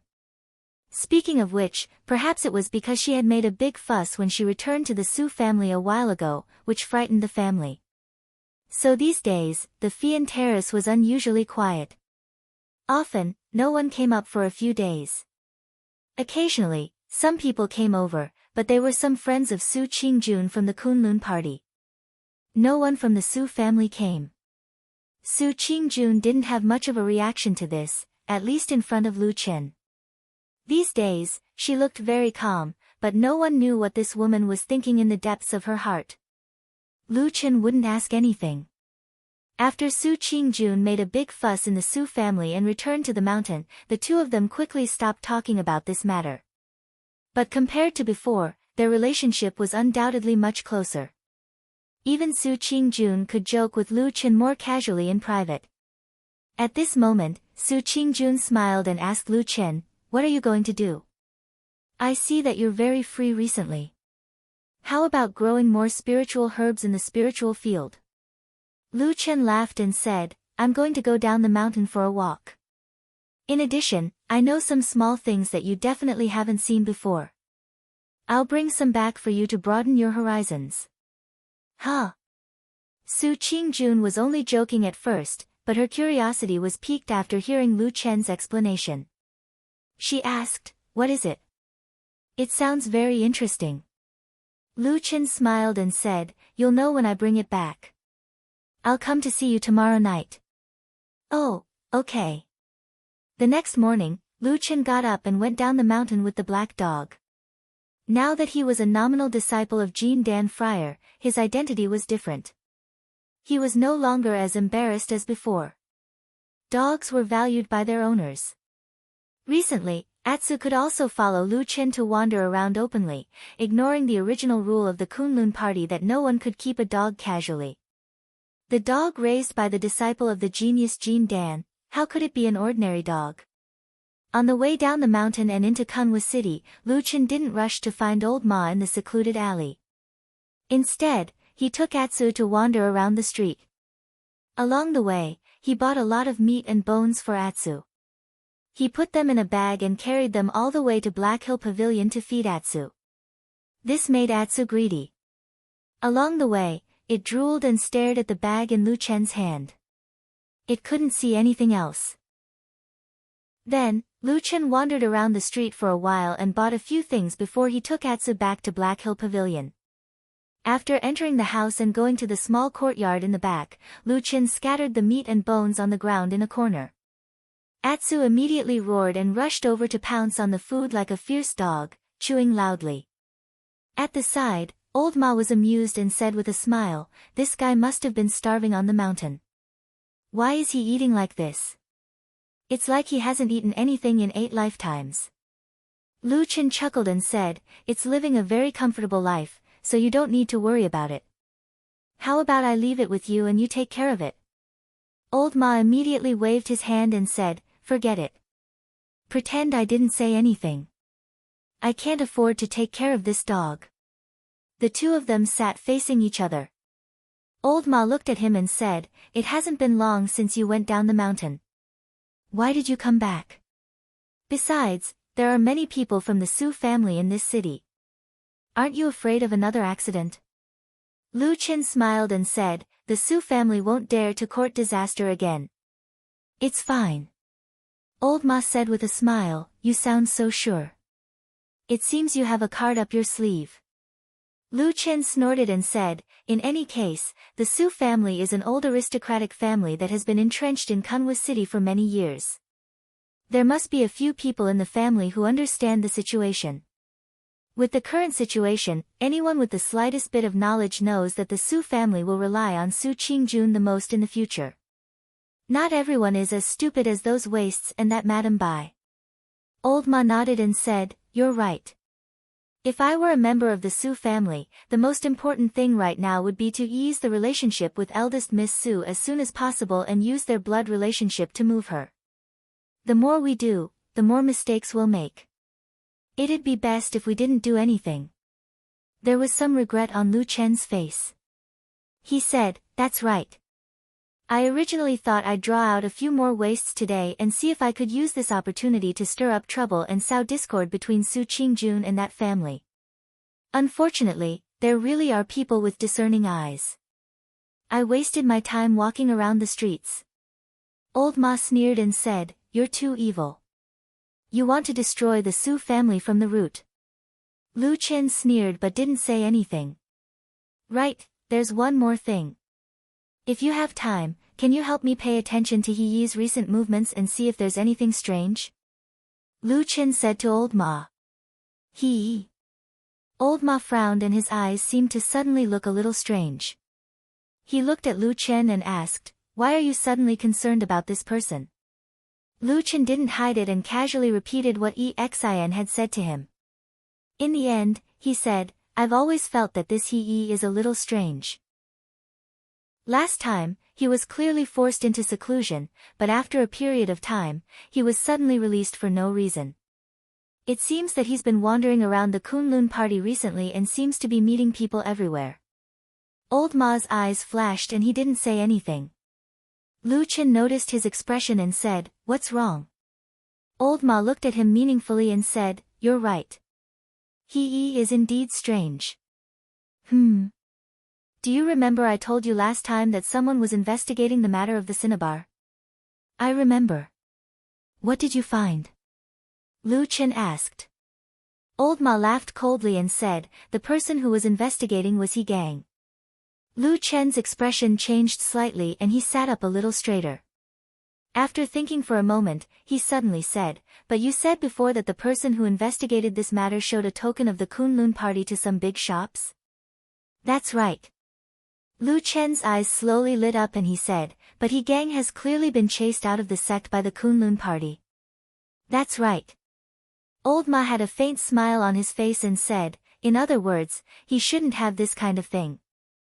Lu Chen looked at Old Ma and said slowly, but he has it and showed it to others. The person who could give him this kind of token. It can only be He Yi. Lu Chen fell silent and a thoughtful expression appeared on his face as if he had thought of more things. After a moment, he said in a low voice, in other words, the person who wanted to investigate the cinnabar matter was He Yi himself. It was just that he couldn't do it himself, so he sent He Gang to do it. Old Ma nodded and said, that's right. He Gang did this secretly. It took me a lot of effort to confirm that it was him. Lu Chen's eyes grew brighter and brighter as he said in a low voice, the cinnabar is usually not important, but recently it is related to a murder case of the Devil's Sect on the Kunlun Mountain. He suddenly came out of seclusion and intervened in this matter, so the reason why he was suddenly released, the corner of his mouth slowly showed a hint of a smile, but it was not gentle and carried a hint of coldness. After looking at Old Ma pointed a finger at him with an indifferent expression. He's coming for you. I didn't expect that there would be someone secretly pursuing me on the Kunlun Mountain. This feeling. Lu Chen clicked his tongue. Old Ma squinted at him and said, "What's so strange about it? Haven't you been like this for so many years? You should be used to it, right?" "Well, you're right." Lu Chen nodded and said, "But since we know this person's purpose, it's all the more important that we investigate him." He looked at Old Ma. Old Ma nodded and said, "Don't worry, leave it to me." "Good." After saying these words, both of them breathed a sigh of relief at the same time. At the same time, there was a faint hint of excitement on their faces. For the shadow hiding in the dark, discovering such a secret might have a different feeling. "Hey, I see that you're in good spirits recently," Old Ma said to Lu Chen with a smile. Lu Chen said, "Yes, I'm busy with revenge. There are so many debts to collect. If I don't be in good spirits, how can I finish it?" Old Ma glanced at him and said, "No, I feel that you're not the same as before. When you were a shadow, you always looked bitter and hateful all day, as if you would turn hostile and kill people at the slightest disagreement. But it's different now." Lu Chen was startled and said, "What do you mean by that?" Old Ma stared at him and said, "These days, I always feel that you seem to be more cheerful than before. Has your temperament changed? Or is there someone on the Kunlun mountain that made your mood better?" Lu Chen was silent for a moment. Suddenly, a strange light flashed in the depths of his eyes. Then, he suddenly laughed and scolded Old Ma with a smile, "Bullsh *T. I'm a shadow, and there are thousands of incarnations. How can you see through me? How do you know that what I showed you before wasn't fake, and that what you see now is real?" Old Ma nodded and said, "Well, what you said makes sense. Sometimes, I really can't see through you. But look at yourself. Aren't you tired of living like this?" He smiled and said to Lu Chen, "There's only the two of us here. Just relax. Otherwise, if you keep pretending, I'm afraid that you'll go crazy in the future." "Go to hell. I won't go crazy even if you go crazy," Lu Chen scolded. Old Ma laughed and walked to the side to tease Atsu, who was still eating. Lu Chen looked at his back, and the smile on his face gradually faded. Chapter 180. On the way back to the mountain, he brought Atsu, whose belly seemed to have grown bigger and had almost swallowed all the meat and bones, back to the mountain. Along the way, he could only hear the dog's burps. The weather was clear in the afternoon. The scenery in Kunlun Mountain was quiet and beautiful. The forest was green and the trees were undulating. Occasionally, one or two waterfalls could be seen, making people walking on the mountain road feel like they were in a fairyland.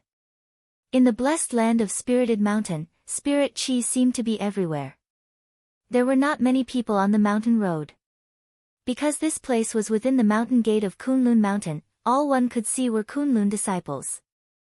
There were all kinds of people, but almost all of them were chi refining and foundation establishment disciples. After all, most of the odd job disciples had a lot of things to do, so it was impossible for them to be so leisurely. Therefore, in comparison, Lu Chen was a bit conspicuous. Fortunately, there were not many people. Secondly, most of the cultivators were too lazy to meddle in other people's business, so no one paid attention to him. After walking like this for a while, Lu Chen suddenly saw a person walking on the opposite mountain road in front of him. Several people in the same direction in front of Lu Chen, whether they were foundation establishment disciples or chi refining disciples, after seeing that person, almost all of them immediately nodded and smiled to greet him. In the voice that floated with the wind, he could also clearly hear the words "Senior Brother He," and so on. Lu Chen's footsteps stopped. He looked ahead and watched the person get closer. Gradually, he could see that handsome and determined face clearly. After a moment, he stood on the side of the road with his head slightly bowed. When that person passed by him, he calmly called out like the others, "Senior Brother He." When passing by Lu Chen, He's footsteps slightly slowed down. He turned his head to look at the inconspicuous odd job disciple standing on the side of the road. He nodded to him and then continued to walk forward. A wind blew from the forest and made a small whirl between the two of them. It blew up a fallen leaf, floated up and fell down, rolling and floating into the distance. Peace returned to the mountain path. Lu Qin stood where he was for a while. When the other Kunlun disciples had gone far away, only the black dog was still squatting beside him. Lu Qin glanced at Atsu and suddenly said, "Since we've met, and we have nothing to do anyway, why don't we go and take a look?" Atsu tilted his head, looking a little confused. Lu Qin turned around and walked in another direction. He had walked this path before, but now he was far away. However, Lu Qin was not in a hurry to catch up. Instead, he walked slowly. By his side, Atu was running a few steps in front of him. He sniffed the ground lightly and then jogged forward. Just like that, Lu Qin followed Atsu, walking and walking.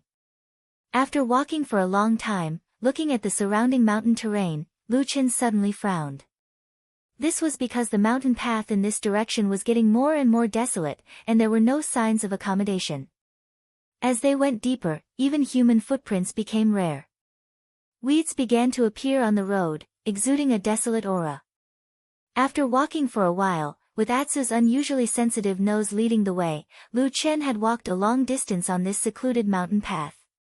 Then, he suddenly saw the nameless mountain in front of him, hidden under the tall mountain range, mostly shrouded in shadows. Although it was very far away, a very strong gloomy aura still came over. Lu Qin's expression changed slightly, then he looked forward. In the distance, he could only vaguely see a blurry back of He, who seemed to be walking alone into the dark side of the nameless mountain. There was a condensed darkness there, as if it had swallowed He's figure in an instant, and nothing else could be seen.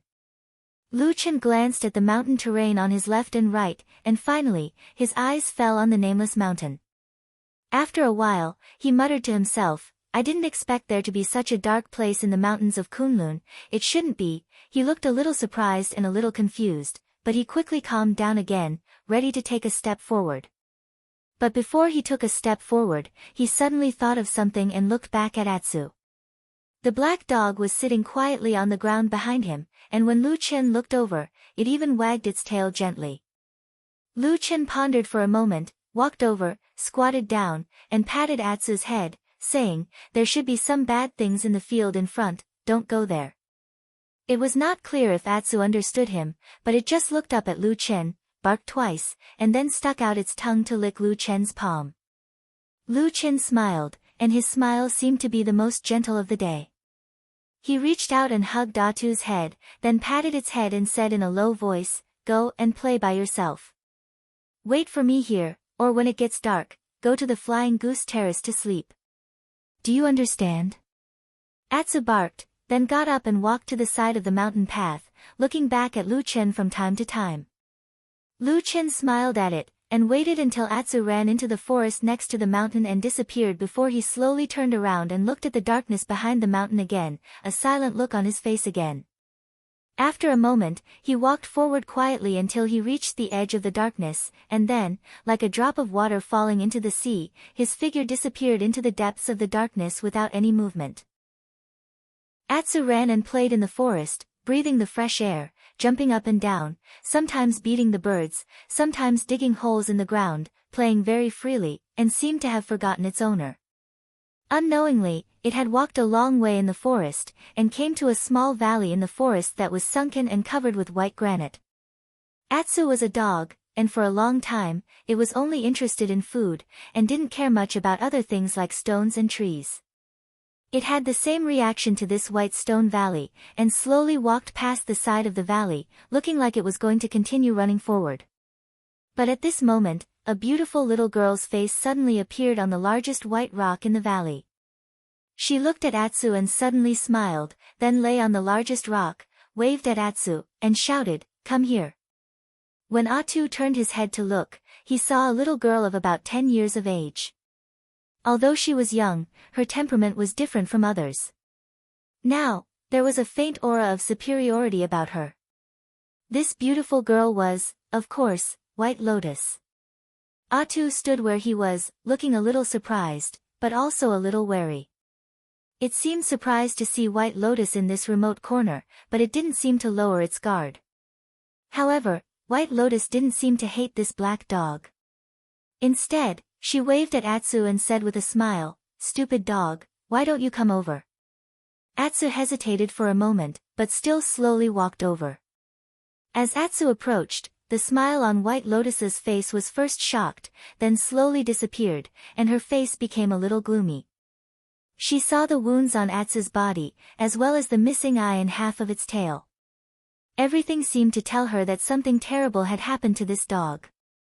Atsu slowly walked to the bottom of the huge rock, then raised his head to look at White Lotus. In a flash, White Lotus slowly fell from the top of the rock, landing not far from Atsu. What happened? White Lotus looked at Atsu's appearance, frowned, and asked Atsu. Atsu responded with a bark, but it seemed that no one could understand it. This made Atsu look a little depressed and disappointed. However, White Lotus's eyes fell on the terrible wounds on Atsu's body again, and murmured, "It seems that the blood of the Sirius in your body is very good. You can still survive after being tortured like this." She slowly squatted in front of Atsu, and Atsu instinctively took a step back. From the beginning to the end, Atsu looked at White Lotus with a trace of fear and wariness. Something's not right. Suddenly, White Lotus opened her mouth. She stared at Atsu as if she had found something strange. After pondering for a while, she suddenly said in a low voice, "How is it possible? It seems, there is the smell of blood food." She reached out a hand and slowly placed it on Atsu's head. Atsu's body was a little tense, but it still obediently lay on the ground, showing a submissive posture. White Lotus seemed to be very satisfied with this, and she had no intention of making things difficult for Atsu. Her expression was focused on thinking, and after a while, she said to herself, "On this mountain of Kunlun, there is actually a second person who knows the secret method of blood food? Who is that person?" She lowered her head, stared at Atsu's eyes, and suddenly asked. Her voice sounded a little cold, but Atsu suddenly stood up from the ground after a moment of silence. It looked at White Lotus and suddenly let out a low growl from its throat. It was like a ferocious beast that had been provoked and angered, and it slowly bared its snow-white fangs at White Lotus. White Lotus looked at Atsu's actions and suddenly smiled. Beasts will be beasts. No matter how talented they are, aren't they still stupid? I know this person. She reached out her hand and patted Atsu's head. Atsu turned its head to the side, wanting to dodge, but it only felt its vision blur. White Lotus's palm still touched its head, and it happened to press down on its head. White Lotus's brows relaxed, and she gently flicked her fingers. Gradually, white smoke floated out from between her fingers. It carried a strong chill, and it evaporated in the air like the coldest ice cube. Snow Wind Sutra. This was the unique secret method of the Kunlun party's Dong Feng, the soul formation perfected Lord by Chen. Atsu seemed to have sensed something, and it immediately lay down, not daring to move recklessly. White Lotus smiled, nodded, and said, "It seems that you are still smart. Is this also the Sirius bloodline? But I'm a little curious. Why didn't the secret method of blood food make you, a beast, go crazy? This doesn't seem reasonable. Let me take a closer look." Chapter 181. The back of the nameless mountain had always been dark, even during the day. After Lu Chen walked into the darkness, he felt that the surrounding temperature seemed to have suddenly dropped a lot. At the same time, a gust of cold wind blew continuously from the front, as if the terrible palm of a Yin spirit was caressing his flesh and skin. Lu Chen was not too surprised by this. This was just one of the common scenes in the shadowy land.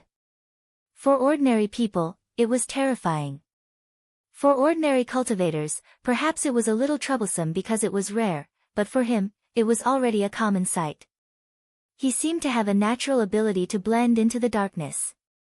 In this shadow, he was like a fish in the water, silently moving forward, not revealing any traces. Not long after, Lu Chen saw the black house. The black door was open at the moment, and He Yi's figure could be vaguely seen standing in the courtyard. Lu Chen hid in a dark corner, looking over there for a while, and then his eyes fell on the plaque above the black door with the words, "Righteous Grave." He frowned slightly. He could roughly guess what these two words meant, but he really did not think that there would be such a thing in the Kunlun party that seemed to only exist in the mortal world. And looking at the surroundings again, the Yin Qi was dense, and the darkness was surging. Lu Chen quickly judged that the core of this Yin land should be in that courtyard.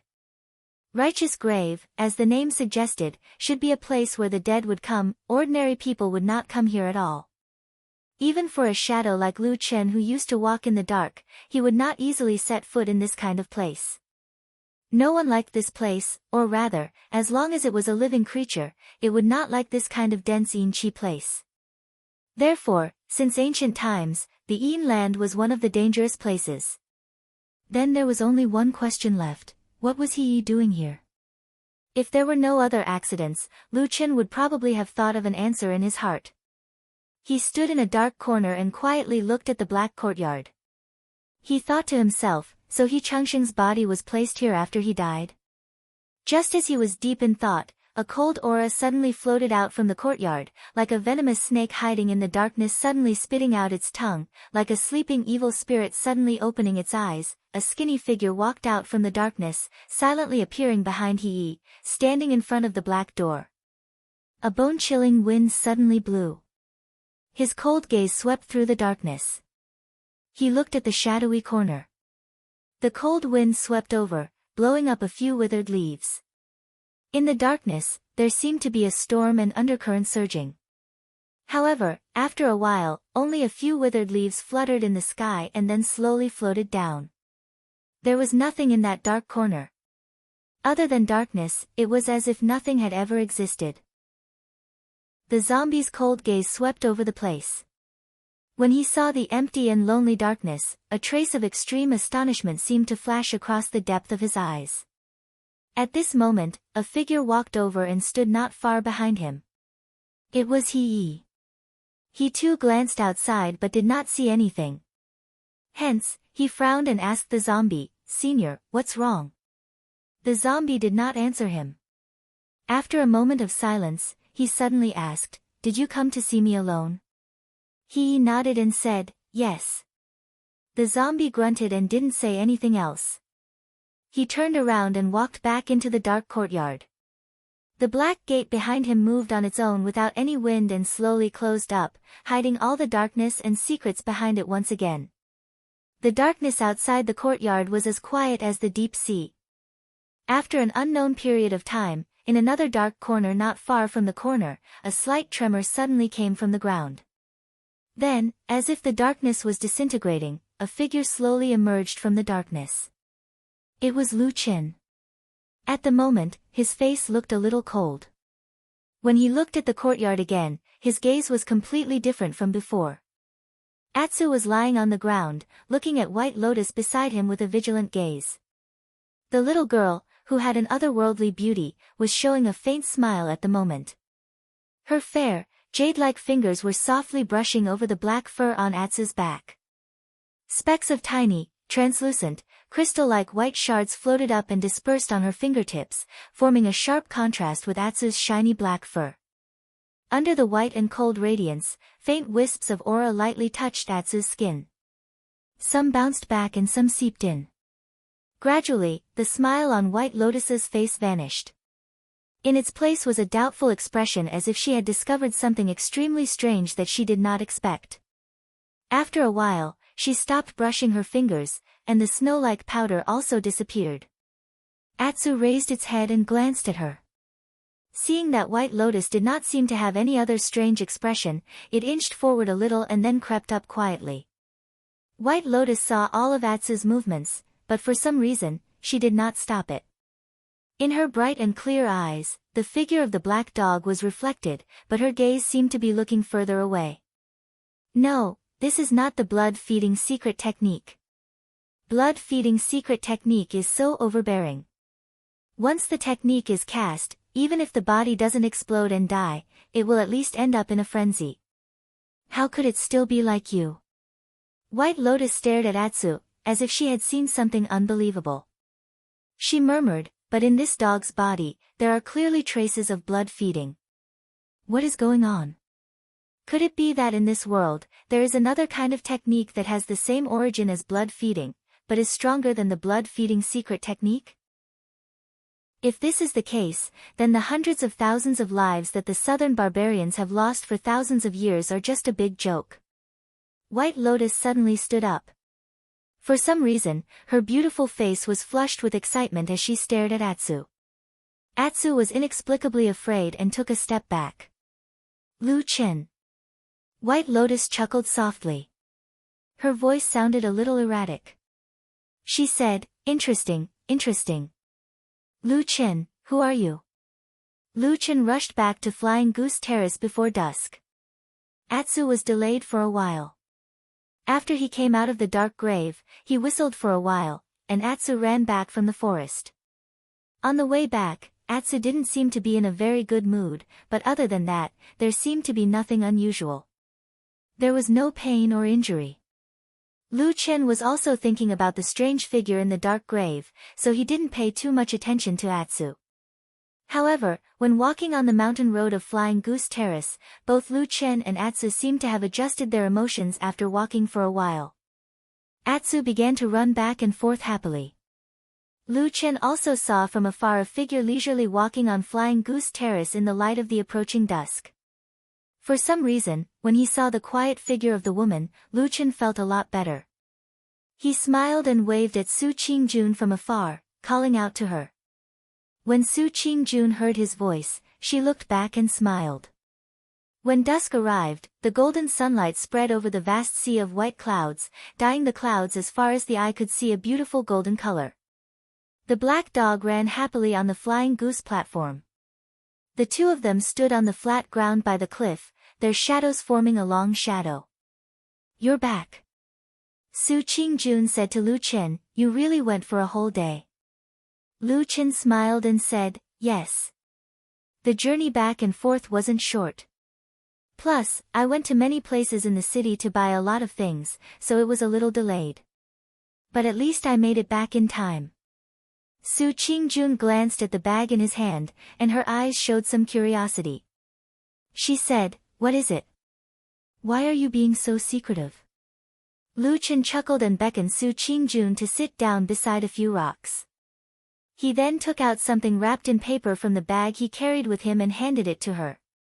Su Qingjun took it and felt a slight warmth in her palm. She glanced at Lu Qin, but Lu Qin smiled and did not say anything. He only gestured for her to open the paper and take a look. Su Qingjun stretched out her fingers and gently opened the paper.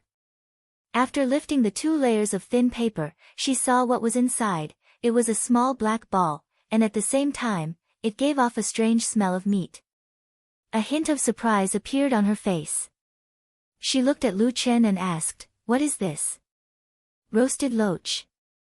Lu Qin said with a smile, try it, it's delicious. Su Qingjun was stunned, and said, this thing can be eaten? Yes. Lu Qin said, don't be fooled by its black color. In fact, it's crispy on the outside and tender on the inside, and the meat inside is very delicious. I've been craving this thing since I was a child. Unfortunately, I didn't have the money to buy it at that time, so I drooled when I saw it. Su Qingjun hesitated for a moment, and then frowned slightly. She said, loach is such a vulgar thing. It lives in dirty streams, and it has no spiritual power. Eating it has no benefit for cultivation. Why should we eat it? There's no reason. Lu Qin shrugged and looked at Su Qingjun with a gentle and smiling expression. He said, it's just for the sake of delicious food. I think you don't have to do everything for the sake of cultivation, right? Is that so? Su Qingjun seemed to be a little confused, but also somewhat moved. Try it. It's a delicacy that only mortals and poor people can eat. Lu Qin looked at her, and for some reason, a strange emotion flashed in his eyes. He then smiled and said, eating whatever you want, living whatever life you want, isn't that the best? Su Qingjun smiled, looked at him, and suddenly asked, then in your heart, do you want to live that kind of life? Of course, I really want to live a free life without being manipulated by others. I really want that. Lu Chen laughed. Chapter 182. That day, Su Qingjun tried the roasted loach out of curiosity.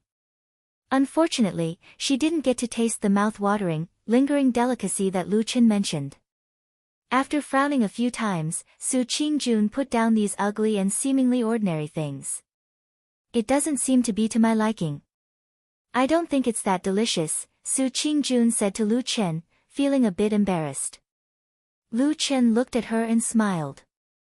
He also picked up the other roasted loach and took a few bites. After a while, he spat it out on the ground and said, "It really doesn't taste good." Su Qingjun said with a smile, "It's probably because you brought it all the way from Kunwa City to the mountain. It's such a long journey, so it's probably already cold. Also, it's not too fresh, so the taste is a bit bad.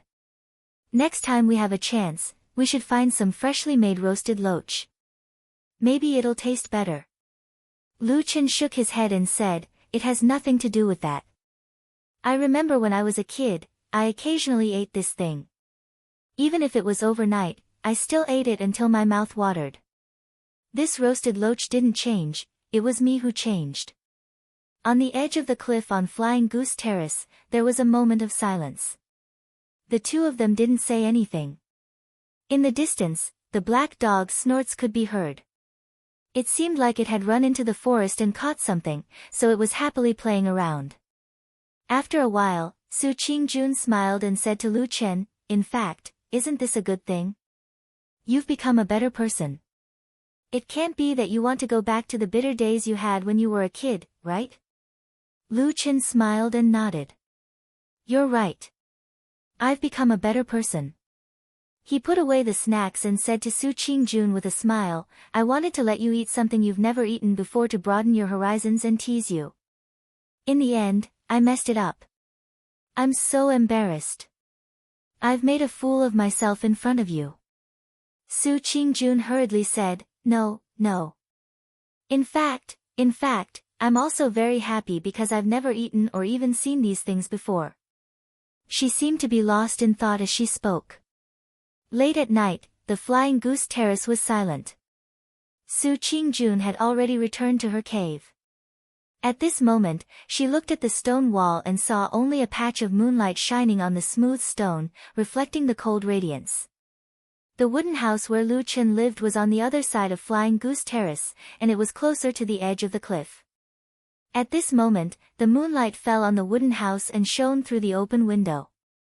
It was late at night, but Lu Chen was still awake. Atsu was lying by his feet, curled up into a ball and asleep.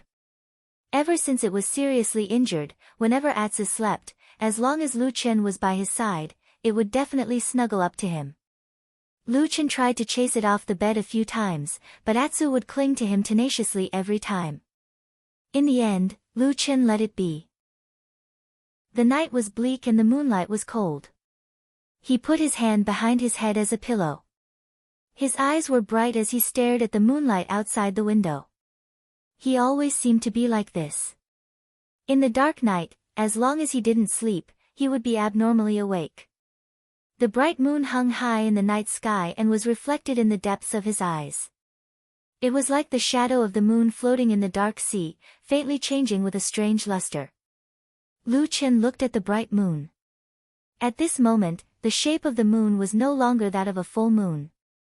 Instead, it was slightly thinner. He calculated the time in his mind and then said to himself in a low voice, "There are still 24 days. In another 24 days, it would be the night of the next full moon."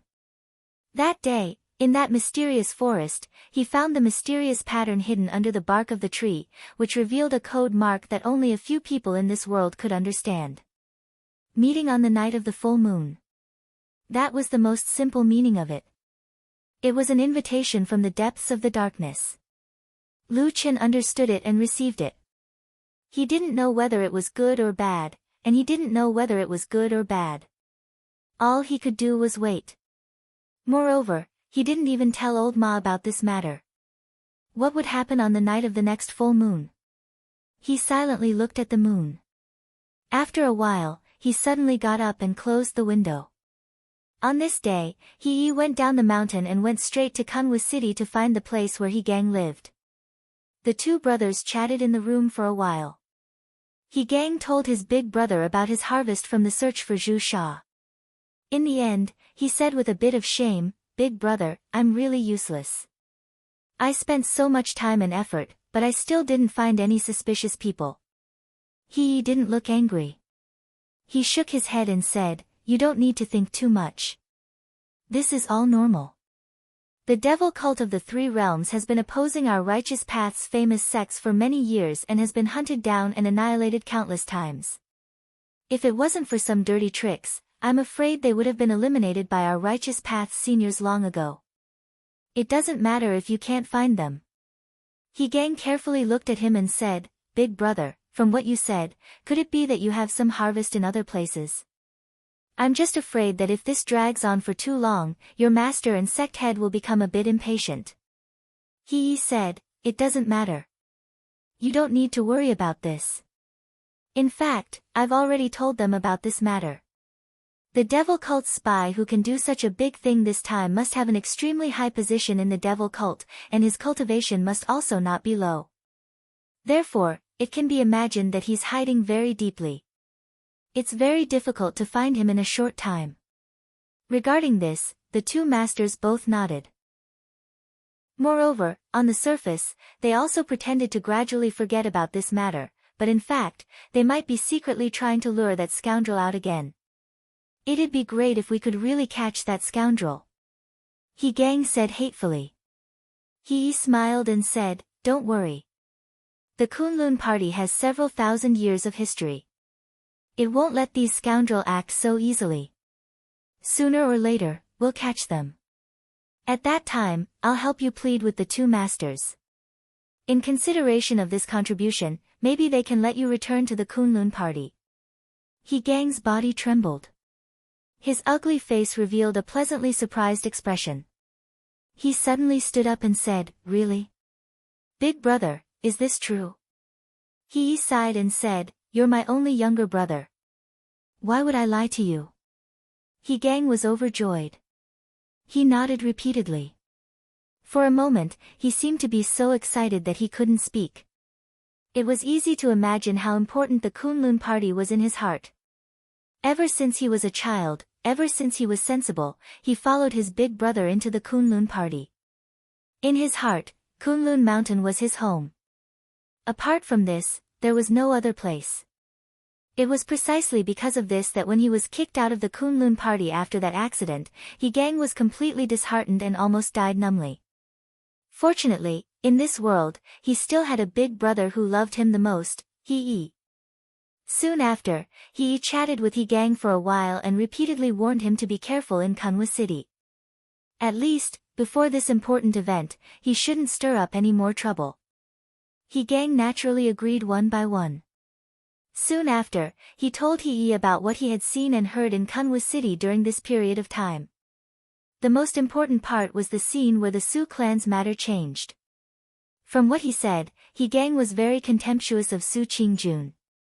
He indirectly hinted to his big brother that this woman was fickle and wasn't a good match for him. As for Lu Chen, this kind of unpresentable part-time disciple, Gang didn't even feel like saying his name for fear of polluting his big brother's ears. After listening to what He said, He shook his head and said, "Although my friendship with Su Qingjun isn't deep, I don't think she's that kind of person." Anxious, Gang promptly said, "Big brother, I saw it with my own eyes." He interrupted him and said while shaking his head, "You didn't see anything. It's just that Su Qingjun went back to the Su family. I know what to do about this matter. But for us brothers, Su Qingjun is just a passerby who has nothing to do with us. We don't need to curry favor with the Su family, but we also don't need to provoke them. Do you understand?" After a moment of silence, Gang nodded and said, "Okay." He looked at his younger brother and softened his voice. He said, "Xiao Zhang, I know you wholeheartedly want me to be well, but you don't have to be like this. We two brothers are actually the closest people in the world. To be honest, the only person I can trust with my life is you. I'll naturally deal with the other matters. You don't need to worry about me now. You just need to be yourself, okay? He Gang nodded and said, yes, I understand, big brother. Don't worry. He smiled and patted He Gang's shoulder. He said, when you return to Kunlun in the future, you and I will do great things together. The days ahead are still long. Who knows how far we can go in the future? Maybe we can even become the leader of Kunlun. Who knows? He Gang laughed and nodded repeatedly. A trace of excitement flashed through his eyes. It was as if he was full of expectations and longing for the future. When he left, he did not make a sound. In order to not attract attention, he even changed into another set of clothes and covered his face. Then, he left He Gang's house from another direction. However, after he gradually walked away, an honest-looking man who was pulling a cart suddenly walked out from a corner on the long street behind him. His blank and empty eyes looked in the direction that he had left. Then, he turned around and walked in another direction. After about the time it took to drink a cup of tea, this man brought another person and stood in the same place. He first pointed at He Gang's house, then pointed at the long street that he had left from, and said a few words to him in a low voice. Standing beside him was a fat man.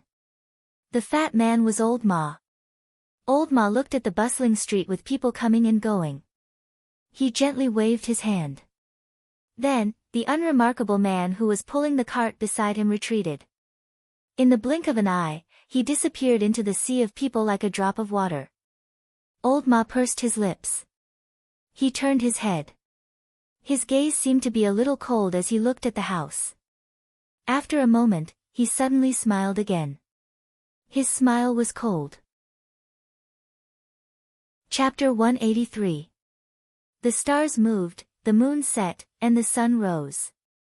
Time passed quietly, and after a few more days, there were still 21 days until the next full moon.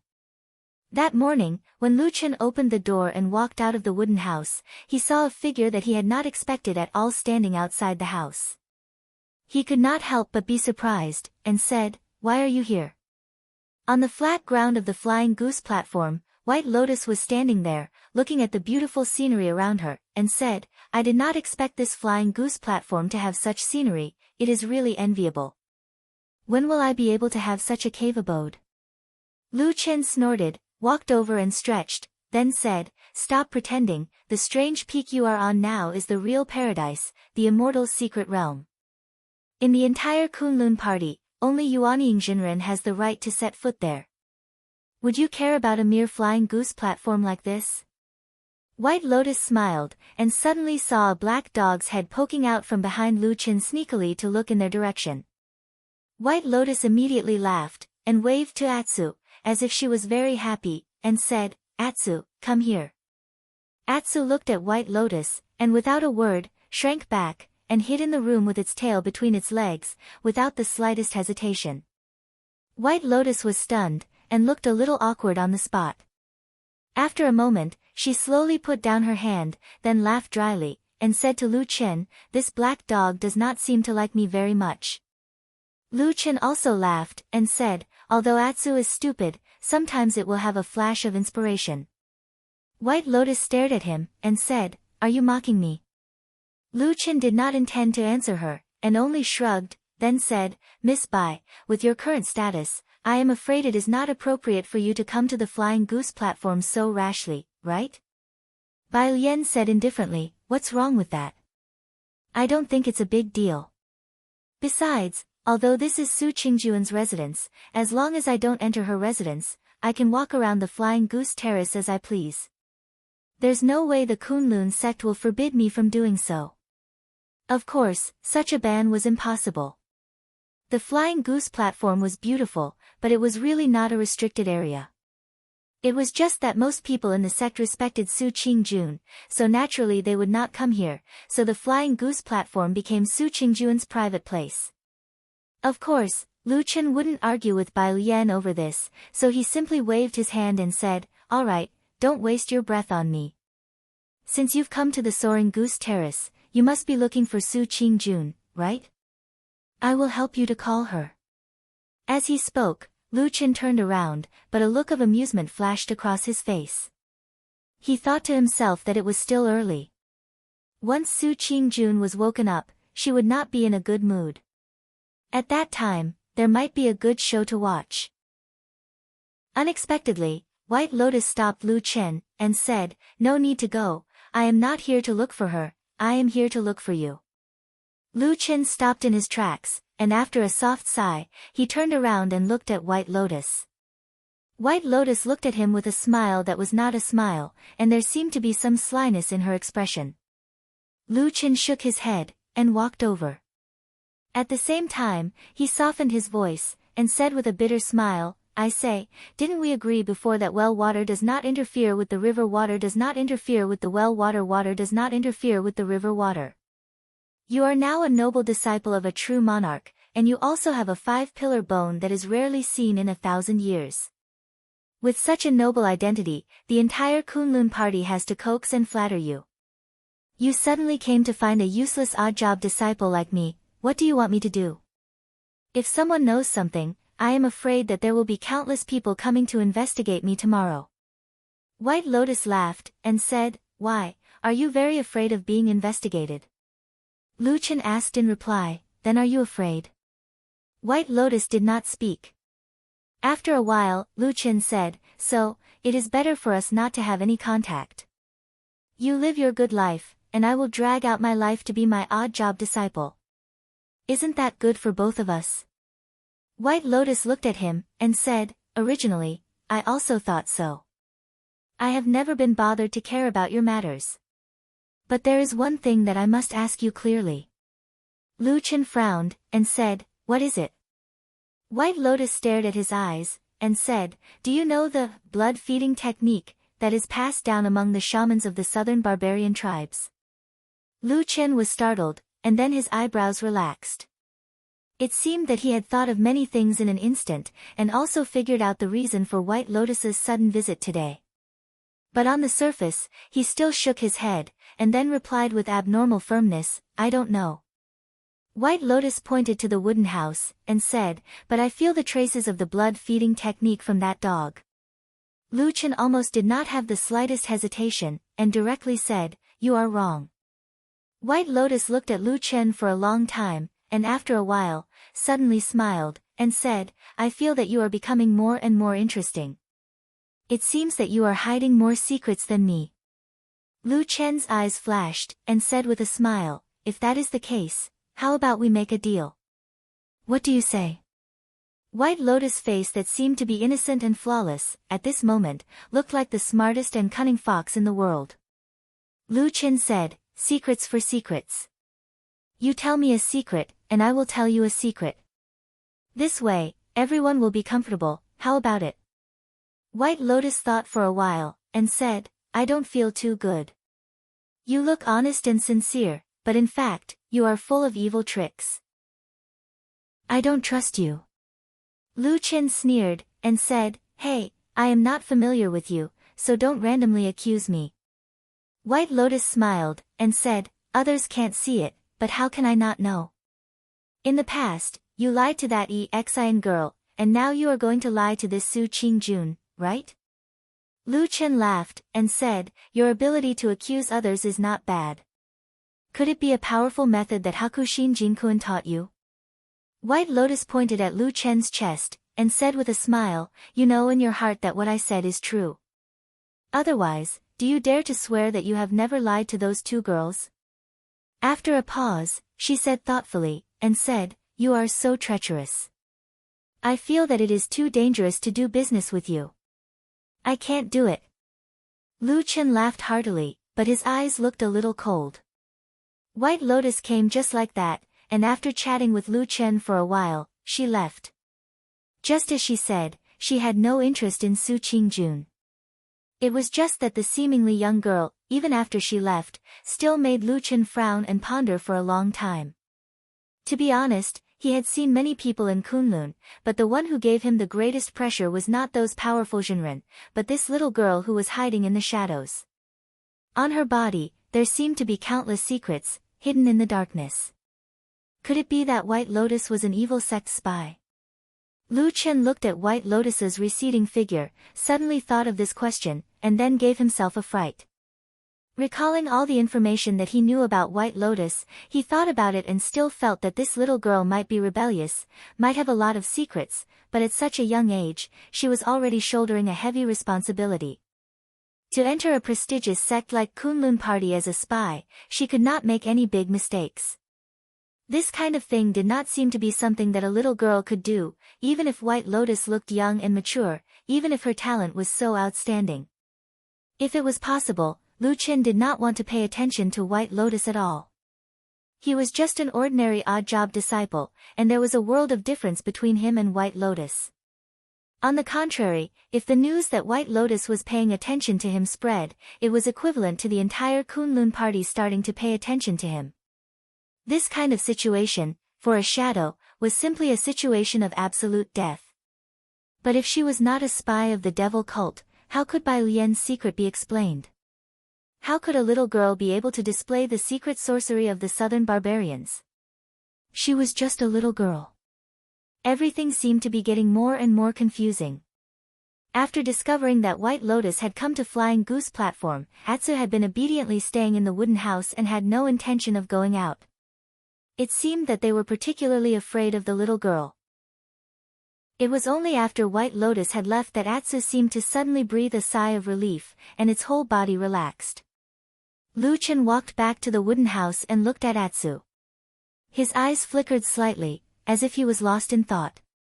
For the rest of the day, it returned to its original peaceful state. Lu Chen did his own work, and then at dusk, Su Qingjun came out for a walk. The two of them stood by the cliff for a while, chatting, and then before the sky turned dark, they each said their goodbyes and returned to their own houses and caves. The night was very dark, there were no stars or moon, only the cold wind blowing coldly, as if it was the so-called dark and windy night. Lu Chen sat quietly in front of the window, looking at the dark sky amidst the rustling pines, until midnight. It was already late at night, everything on earth seemed to have fallen asleep, even the mountains had fallen into a deep slumber. In the wooden house, Atsu curled up at his feet, sleeping quietly, looking exceptionally at ease. Lu Chen quietly stood up, his whole body suddenly slanted, he did not even open the wooden door and just strangely slid out of the window, and then turned over and closed the window. Under the night sky, he blended into the darkness, drifting away into the distance.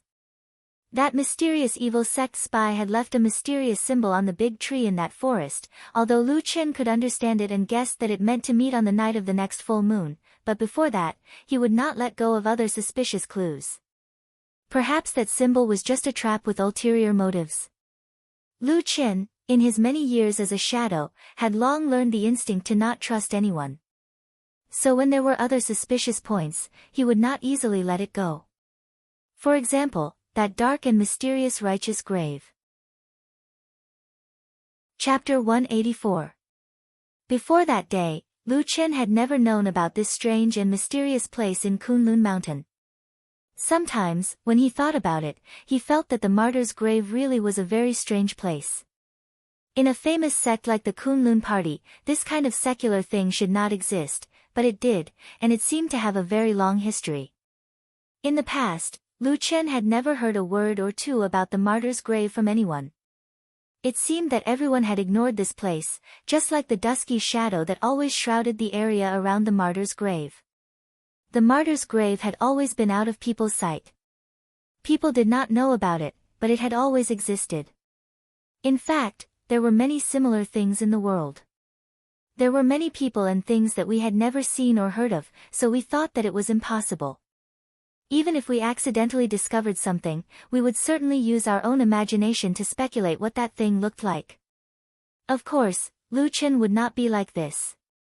Compared to the vast majority of cultivators in the cultivation world, the current him might be weak on the surface, but his experience and knowledge, after seeing too many people and things, had long made him understand this truth. He was indeed surprised by the sudden appearance of the martyr's grave, but what he should do was not speculate, but carefully investigate. Abnormalities were demons, and the martyr's grave in Kunlun Mountain really seemed a bit too strange and abrupt. However, if it was really just a place that took in ownerless corpses, even if he had some doubts, he might not necessarily take the risk. The most important reason why he sneaked into the nameless mountain this night was of course because he saw Hee come here that day. Hee, this person, was now like a venomous snake hiding in the darkness, coldly and desperately searching for the whereabouts of the murderer. And coming to the martyr's grave must also be because he seemed to have discovered something here. What exactly did he obtain from the martyr's grave? Lu Chen was determined to get to the bottom of this. The Shadow's patience was certainly unquestionable, but no one could question the Shadow's ability to act. It was just like the battle in the desolate valley 10 years ago. No one had ever given him an order, and no one had ever told him what to do. However, at the most dangerous and critical moment, he had still acted decisively. His figure quickly moved forward in the darkness, but for some reason, perhaps because the night wind was too cold, he suddenly felt a chill in his chest. In the blink of an eye, it had been 10 years since he last saw her. That once beautiful face, along with the passage of time, seemed to be like all the memories in the world, gradually becoming blurry in his memory. The only thing that was still clearly engraved in his heart was her name. The curfew of the Kunlun party was an ancient rule. No one knew how many years it had lasted, including all the Yuanying. This rule had existed since the first time everyone climbed the Kunlun mountain. Perhaps it was really decided by Kun Yuanzi and Tai Luo. But what was the point of setting a curfew? Lu Chen did not know. In fact, during his days on the Kunlun mountain, when night fell completely, he had secretly left his house several times and moved stealthily in the darkness. It was also because of this that he felt particularly confused about the curfew on the Kunlun mountain. Every time he sneaked out late at night, almost all the places he passed by at night on the Kunlun mountain did not have any thieves. Everyone was in awe of the Kunlun party. He had walked many times on those lonely mountain paths at night. But nothing had happened, and there was nothing strange or incomprehensible. The night in the Kunlun mountain was no different from the night in other places. Perhaps there was something strange about the occasional patrolling disciple. Then wasn't this curfew the most stupid rule? But all the disciples of the Kunlun sect still passed down this rule from generation to generation. It was not easy for Lu Chen to understand this, but he could shut his mouth and think about the era of the two patriarchs thousands of years ago. Every time it was late at night on the Kunlun mountain, some strange existences would run out and threaten the lives of the disciples of the sect. But now, thousands of years later, those dangers seemed to have disappeared without a trace. Or maybe they were just sealed and suppressed in the most mysterious, heaviest, and tightest place under the Kunlun mountain. Lu Chen, who was stealthily moving in the darkness, suddenly stopped. He stood in the shadows and frowned, as if he was thinking about something carefully. After a while, he suddenly turned around and looked into the distance. That direction was the deepest part of the Kunlun mountain range. There was also a legendary forbidden area there, which was the foundation of the Kunlun party. Even spiritual master Yuanying could not easily approach it. The only people who could control that dark area were the two peerless deity stage deity. Lu Chen's eyes gradually lit up. For a long time, everyone had been guessing what was in the forbidden area in the sky. This time, it seemed that Lu Chen had also thought of this. Lu Chen did not know what the evil sect spies saw in the Kunlun party, so it was very difficult to trace this person. But at this moment, he suddenly had a feeling that the spy came for a certain secret, and the biggest secret of the Kunlun mountain was probably what was in that forbidden area. One had to walk step by step, rice had to be eaten bite by bite. Even if there was a new suspicion in his heart, Lu Chen still came to the martyr's grave again. There was an extremely resourceful corpse watcher here. During the day, Lu Chen had already sensed that this person's skills were extraordinary, and he had actually almost found him. The reason why he insisted on coming to this unpleasant place was probably because he wanted to get some information from the corpse watcher. In the dark night, the martyr's grave seemed to be darker than during the day. There was a feeling of not being able to see the fingers of one's hand. The black courtyard was like a giant beast, silently lying in this boundless darkness. Lu Chen waited in the darkness for a long time and then slowly approached. But until he was near the tightly shut door, there was no movement in the black courtyard. Lu Chen was hesitating whether he should investigate further or not. Suddenly, a gust of cold wind blew past. The black door not far in front of him suddenly opened by itself. A candle lit up. It was the withered corpse watcher who suddenly came to the side of the door, holding a candle in his left hand. With the help of the flame, Lu Chen clearly saw this person's expression. He seemed to be a little cold and had no intention of talking to anyone. After looking around, he suddenly said faintly, "Please show yourself, esteemed guest. If there's nothing else, then I'll be going back to sleep." Lu Chen quietly watched the corpse's figure, hiding in the darkness. He did not say a word, even his breathing was quiet. The corpse watcher waited for a while, then turned around and walked back into the courtyard. The black door behind him closed with a creak. Lu Chen looked down at his own body. He did not find anything unusual, but he could not understand why he had fallen for this a few times in the past 2 days. The corpse watcher seemed to always be able to notice something was wrong in advance, but it seemed like he could not really pinpoint the enemy, so it was a little awkward. So now, should he go over? He stood in the darkness outside the righteous grave for 2 hours. He did not rashly walk forward. He only raised his head and looked out into the distance, looking at the majestic mountain peaks and the topography of this place. Before the 4th hour arrived, he suddenly turned around and left. At this time, the sky was still pitch black, but to be precise, another day had already passed. There were still 20 days until the next full moon. Lu Chen quietly left the righteous grave area, but what he did not know was that when he left, in the dark courtyard, the corpse watcher did not go to sleep like he said he would, but stood alone in the middle of the courtyard, as if he was listening to something. When Lu Chen left outside, the corpse watcher finally let out a sigh of relief. He raised his head to look at the sky, suddenly muttering to himself, "These few years, the Kunlun party has produced many geniuses, their future is really limitless."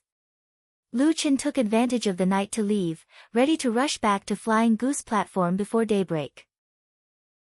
Although it was unlikely that Su Qingjun would come out to patrol so early in the morning, that woman actually had a very strange and funny little quirk. She especially liked to sleep. On the night that Su Qingjun was seriously injured, Lu Chen had once entered her cave residence.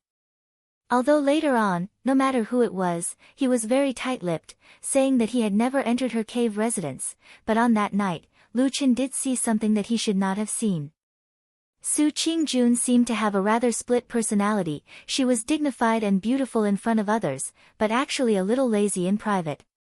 Lu Chen still clearly remembered that when he entered that day, he saw that the bed in Su Qingjun's cave residence was very clean, everything was very tidy. Only the quilt was not folded. When he thought of these things in his heart, he was secretly a little amused, but perhaps Su Qingjun had warned him, so he had always kept his mouth shut about this matter.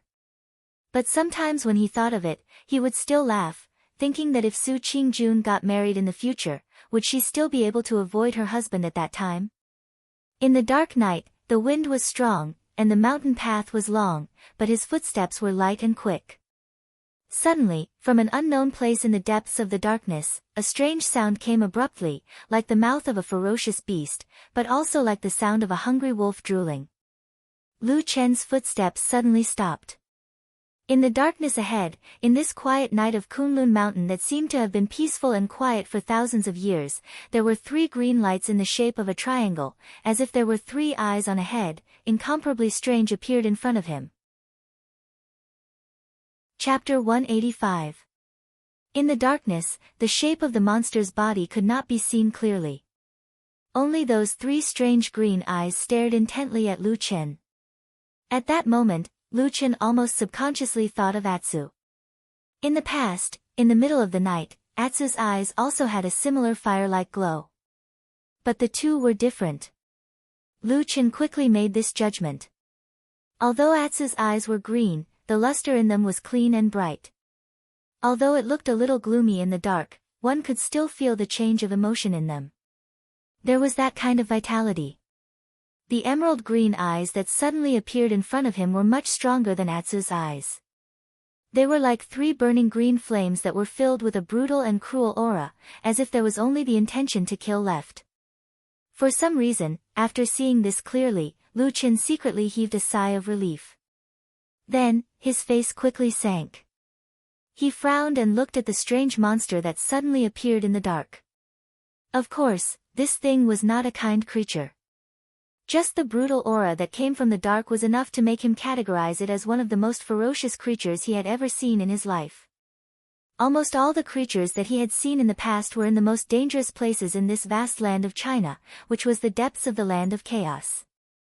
But this place was clearly the Kunlun Mountain, the spiritual mountain of the Western land, the mountain base of the Kunlun party. How could there be such a ferocious monster? Many questions flashed in Lu Chen's mind, but he did not think too much about it. Because after the strange emerald green eyes confronted him for a moment, the monster seemed to be unable to suppress its desire for flesh and blood. It let out an ear-piercing shriek and suddenly rushed over. The sound of the monster breaking through the air was incomparably sharp, like an arrow that had been released from a bow. Because of the monster's movement, Lu Chen vaguely saw a little of the monster's appearance. It looked like a strange snake-like insect. It was half the length of an arm and its body was only as thick as a thumb.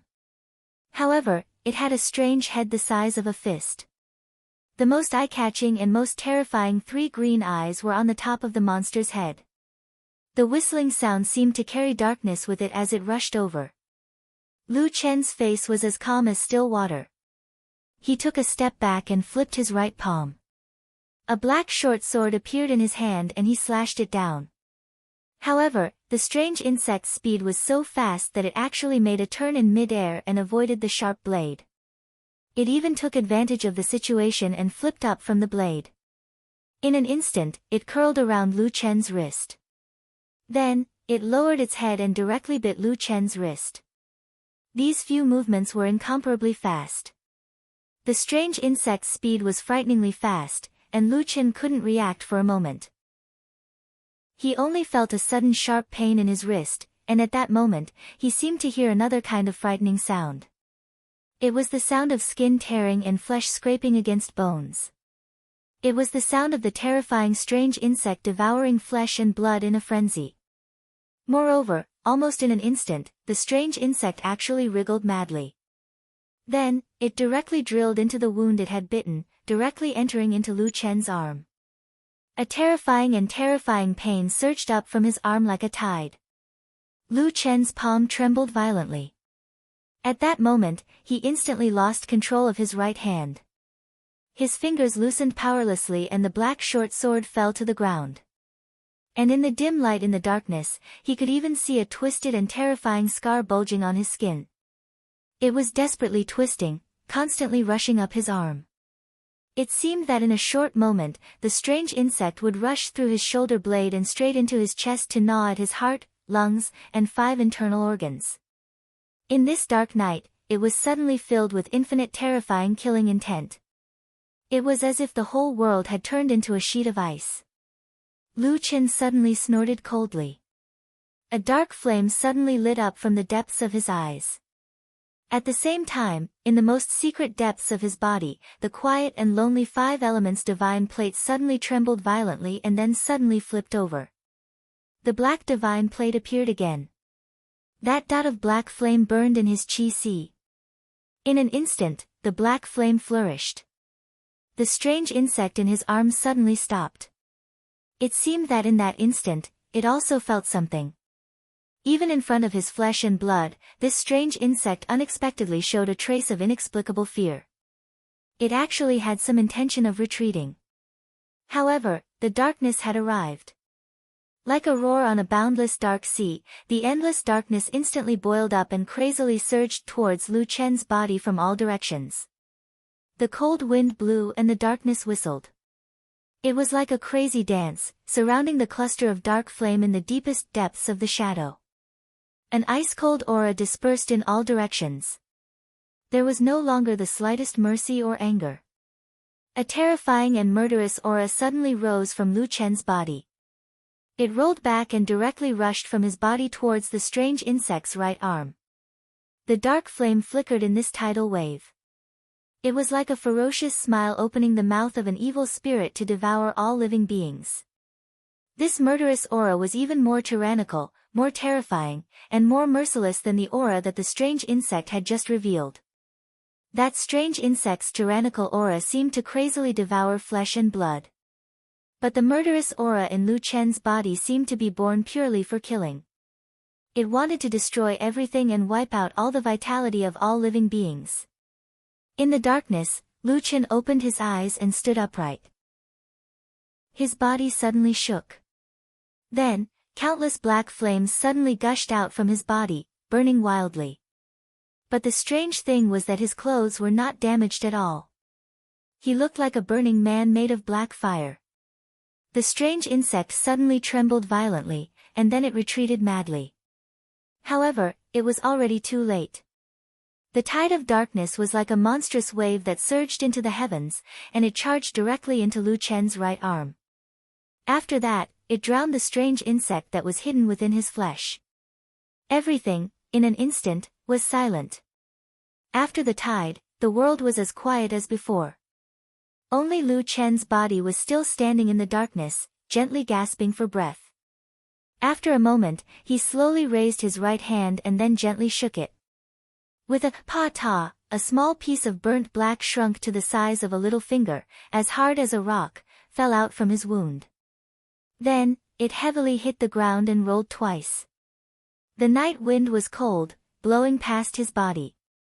Lu Chen felt a chill from his forehead, neck, and back. Only now did he discover that in that instant, his entire body was covered in cold sweat. The black flames were still burning in his eyes. The tide of darkness was still surging in his body. He gently gasped for breath, feeling a trace of trembling. The surging black flames gradually calmed down. Then, they slowly retreated, shrinking back into his body. The night once again calmed down. Even the darkness became gently clustered around him, comforting his body. But at this time, in the strange black tide that was gradually returning to the energy sea, Lu Chen suddenly felt a trace of a different aura. It was a new aura with a murderous and tyrannical aura. It was the aura that the black flames had plundered after killing the strange insect. In the past, when he had this strange black disc, every time he killed a living being, a trace of a similar aura would be absorbed into the black flames on the black disc. Then, it would nourish and strengthen the black flames. Lu Chen didn't understand it, nor did he like this sort of feeling. It was even to the extent that he faintly had the feeling that if this continued, then he would probably sink into this terrifying slaughter one day and be doomed eternally. Therefore, after that, he rarely killed living beings, unless it was absolutely necessary and when he had to protect himself. But this night, the aura he felt was completely different from the previous slaughter. The murderous aura that had been plundered was strong and abundant, almost 10 times stronger than any slaughter in the past. And after absorbing this strong new power, the black flames on the black disc in Lu Chen's energy sea seemed to instantly grow larger. In that dark world, it burned quietly, as if it was showing a mocking smile to the owner of this body. Lu Chen stood in place in silence for a long time. Then, he closed his eyes. After a long time, when he opened his eyes again, the black flames had disappeared.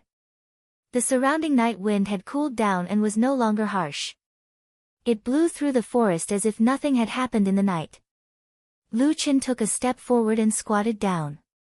There was a black thing on the ground. He picked up the black dagger that had fallen to the side and gently fiddled with it. After confirming that there was nothing strange, he picked it up again. This was the remains of that strange insect. Under the burning of the terrifying and violent black flames in his body, this strange insect had almost no ability to resist and was directly killed. Then, its entire body was instantly incinerated, leaving only some of the hardest residue that was gathered together and turned into this black and hard stone. Of course, the strange green eyes were gone, but when Lu Chen's finger slowly brushed across this black stone, he could still vaguely feel some soul-stirring patterns and traces. The residue of the bones and sharp teeth had fused together. It was hard to imagine that not long ago, this thing was still in the flesh, like a bloodthirsty demon. Why would there be such a terrible and cruel monster in the Kunlun Mountains? No matter how one looked at it, it was impossible for this kind of thing to appear in the Kunlun Mountains. There were 2 deity transformation stage perfected cultivators, dozens of Yuanying stage perfected cultivators, and more powerful cultivators. There were about 100,000 people in the famous sections. Any slightly more ferocious demon beasts had long been driven away. And Lu Chen was very sure that he had never heard of this kind of thing. No one in the Kunlun party had ever mentioned it. It seemed that no one had ever known that this kind of monster that suddenly appeared in the night had only appeared out of thin air tonight. Where did it come from? Lu Chen's brows were tightly furrowed. His palm tightly grasped the charred remains of the stone. He looked into the distance, only to see the shadows of the distant mountains. The darkness seemed to be everywhere. You're tuning into the Blissful Bookshelf YouTube channel. We're so grateful for your support, and don't forget to subscribe to join us on this incredible journey through captivating stories. Your generosity through donations truly makes a world of difference, as it's the primary source of revenue that allows me to expand and enhance this channel for you. Thank you from the bottom of my heart for being a part of this adventure.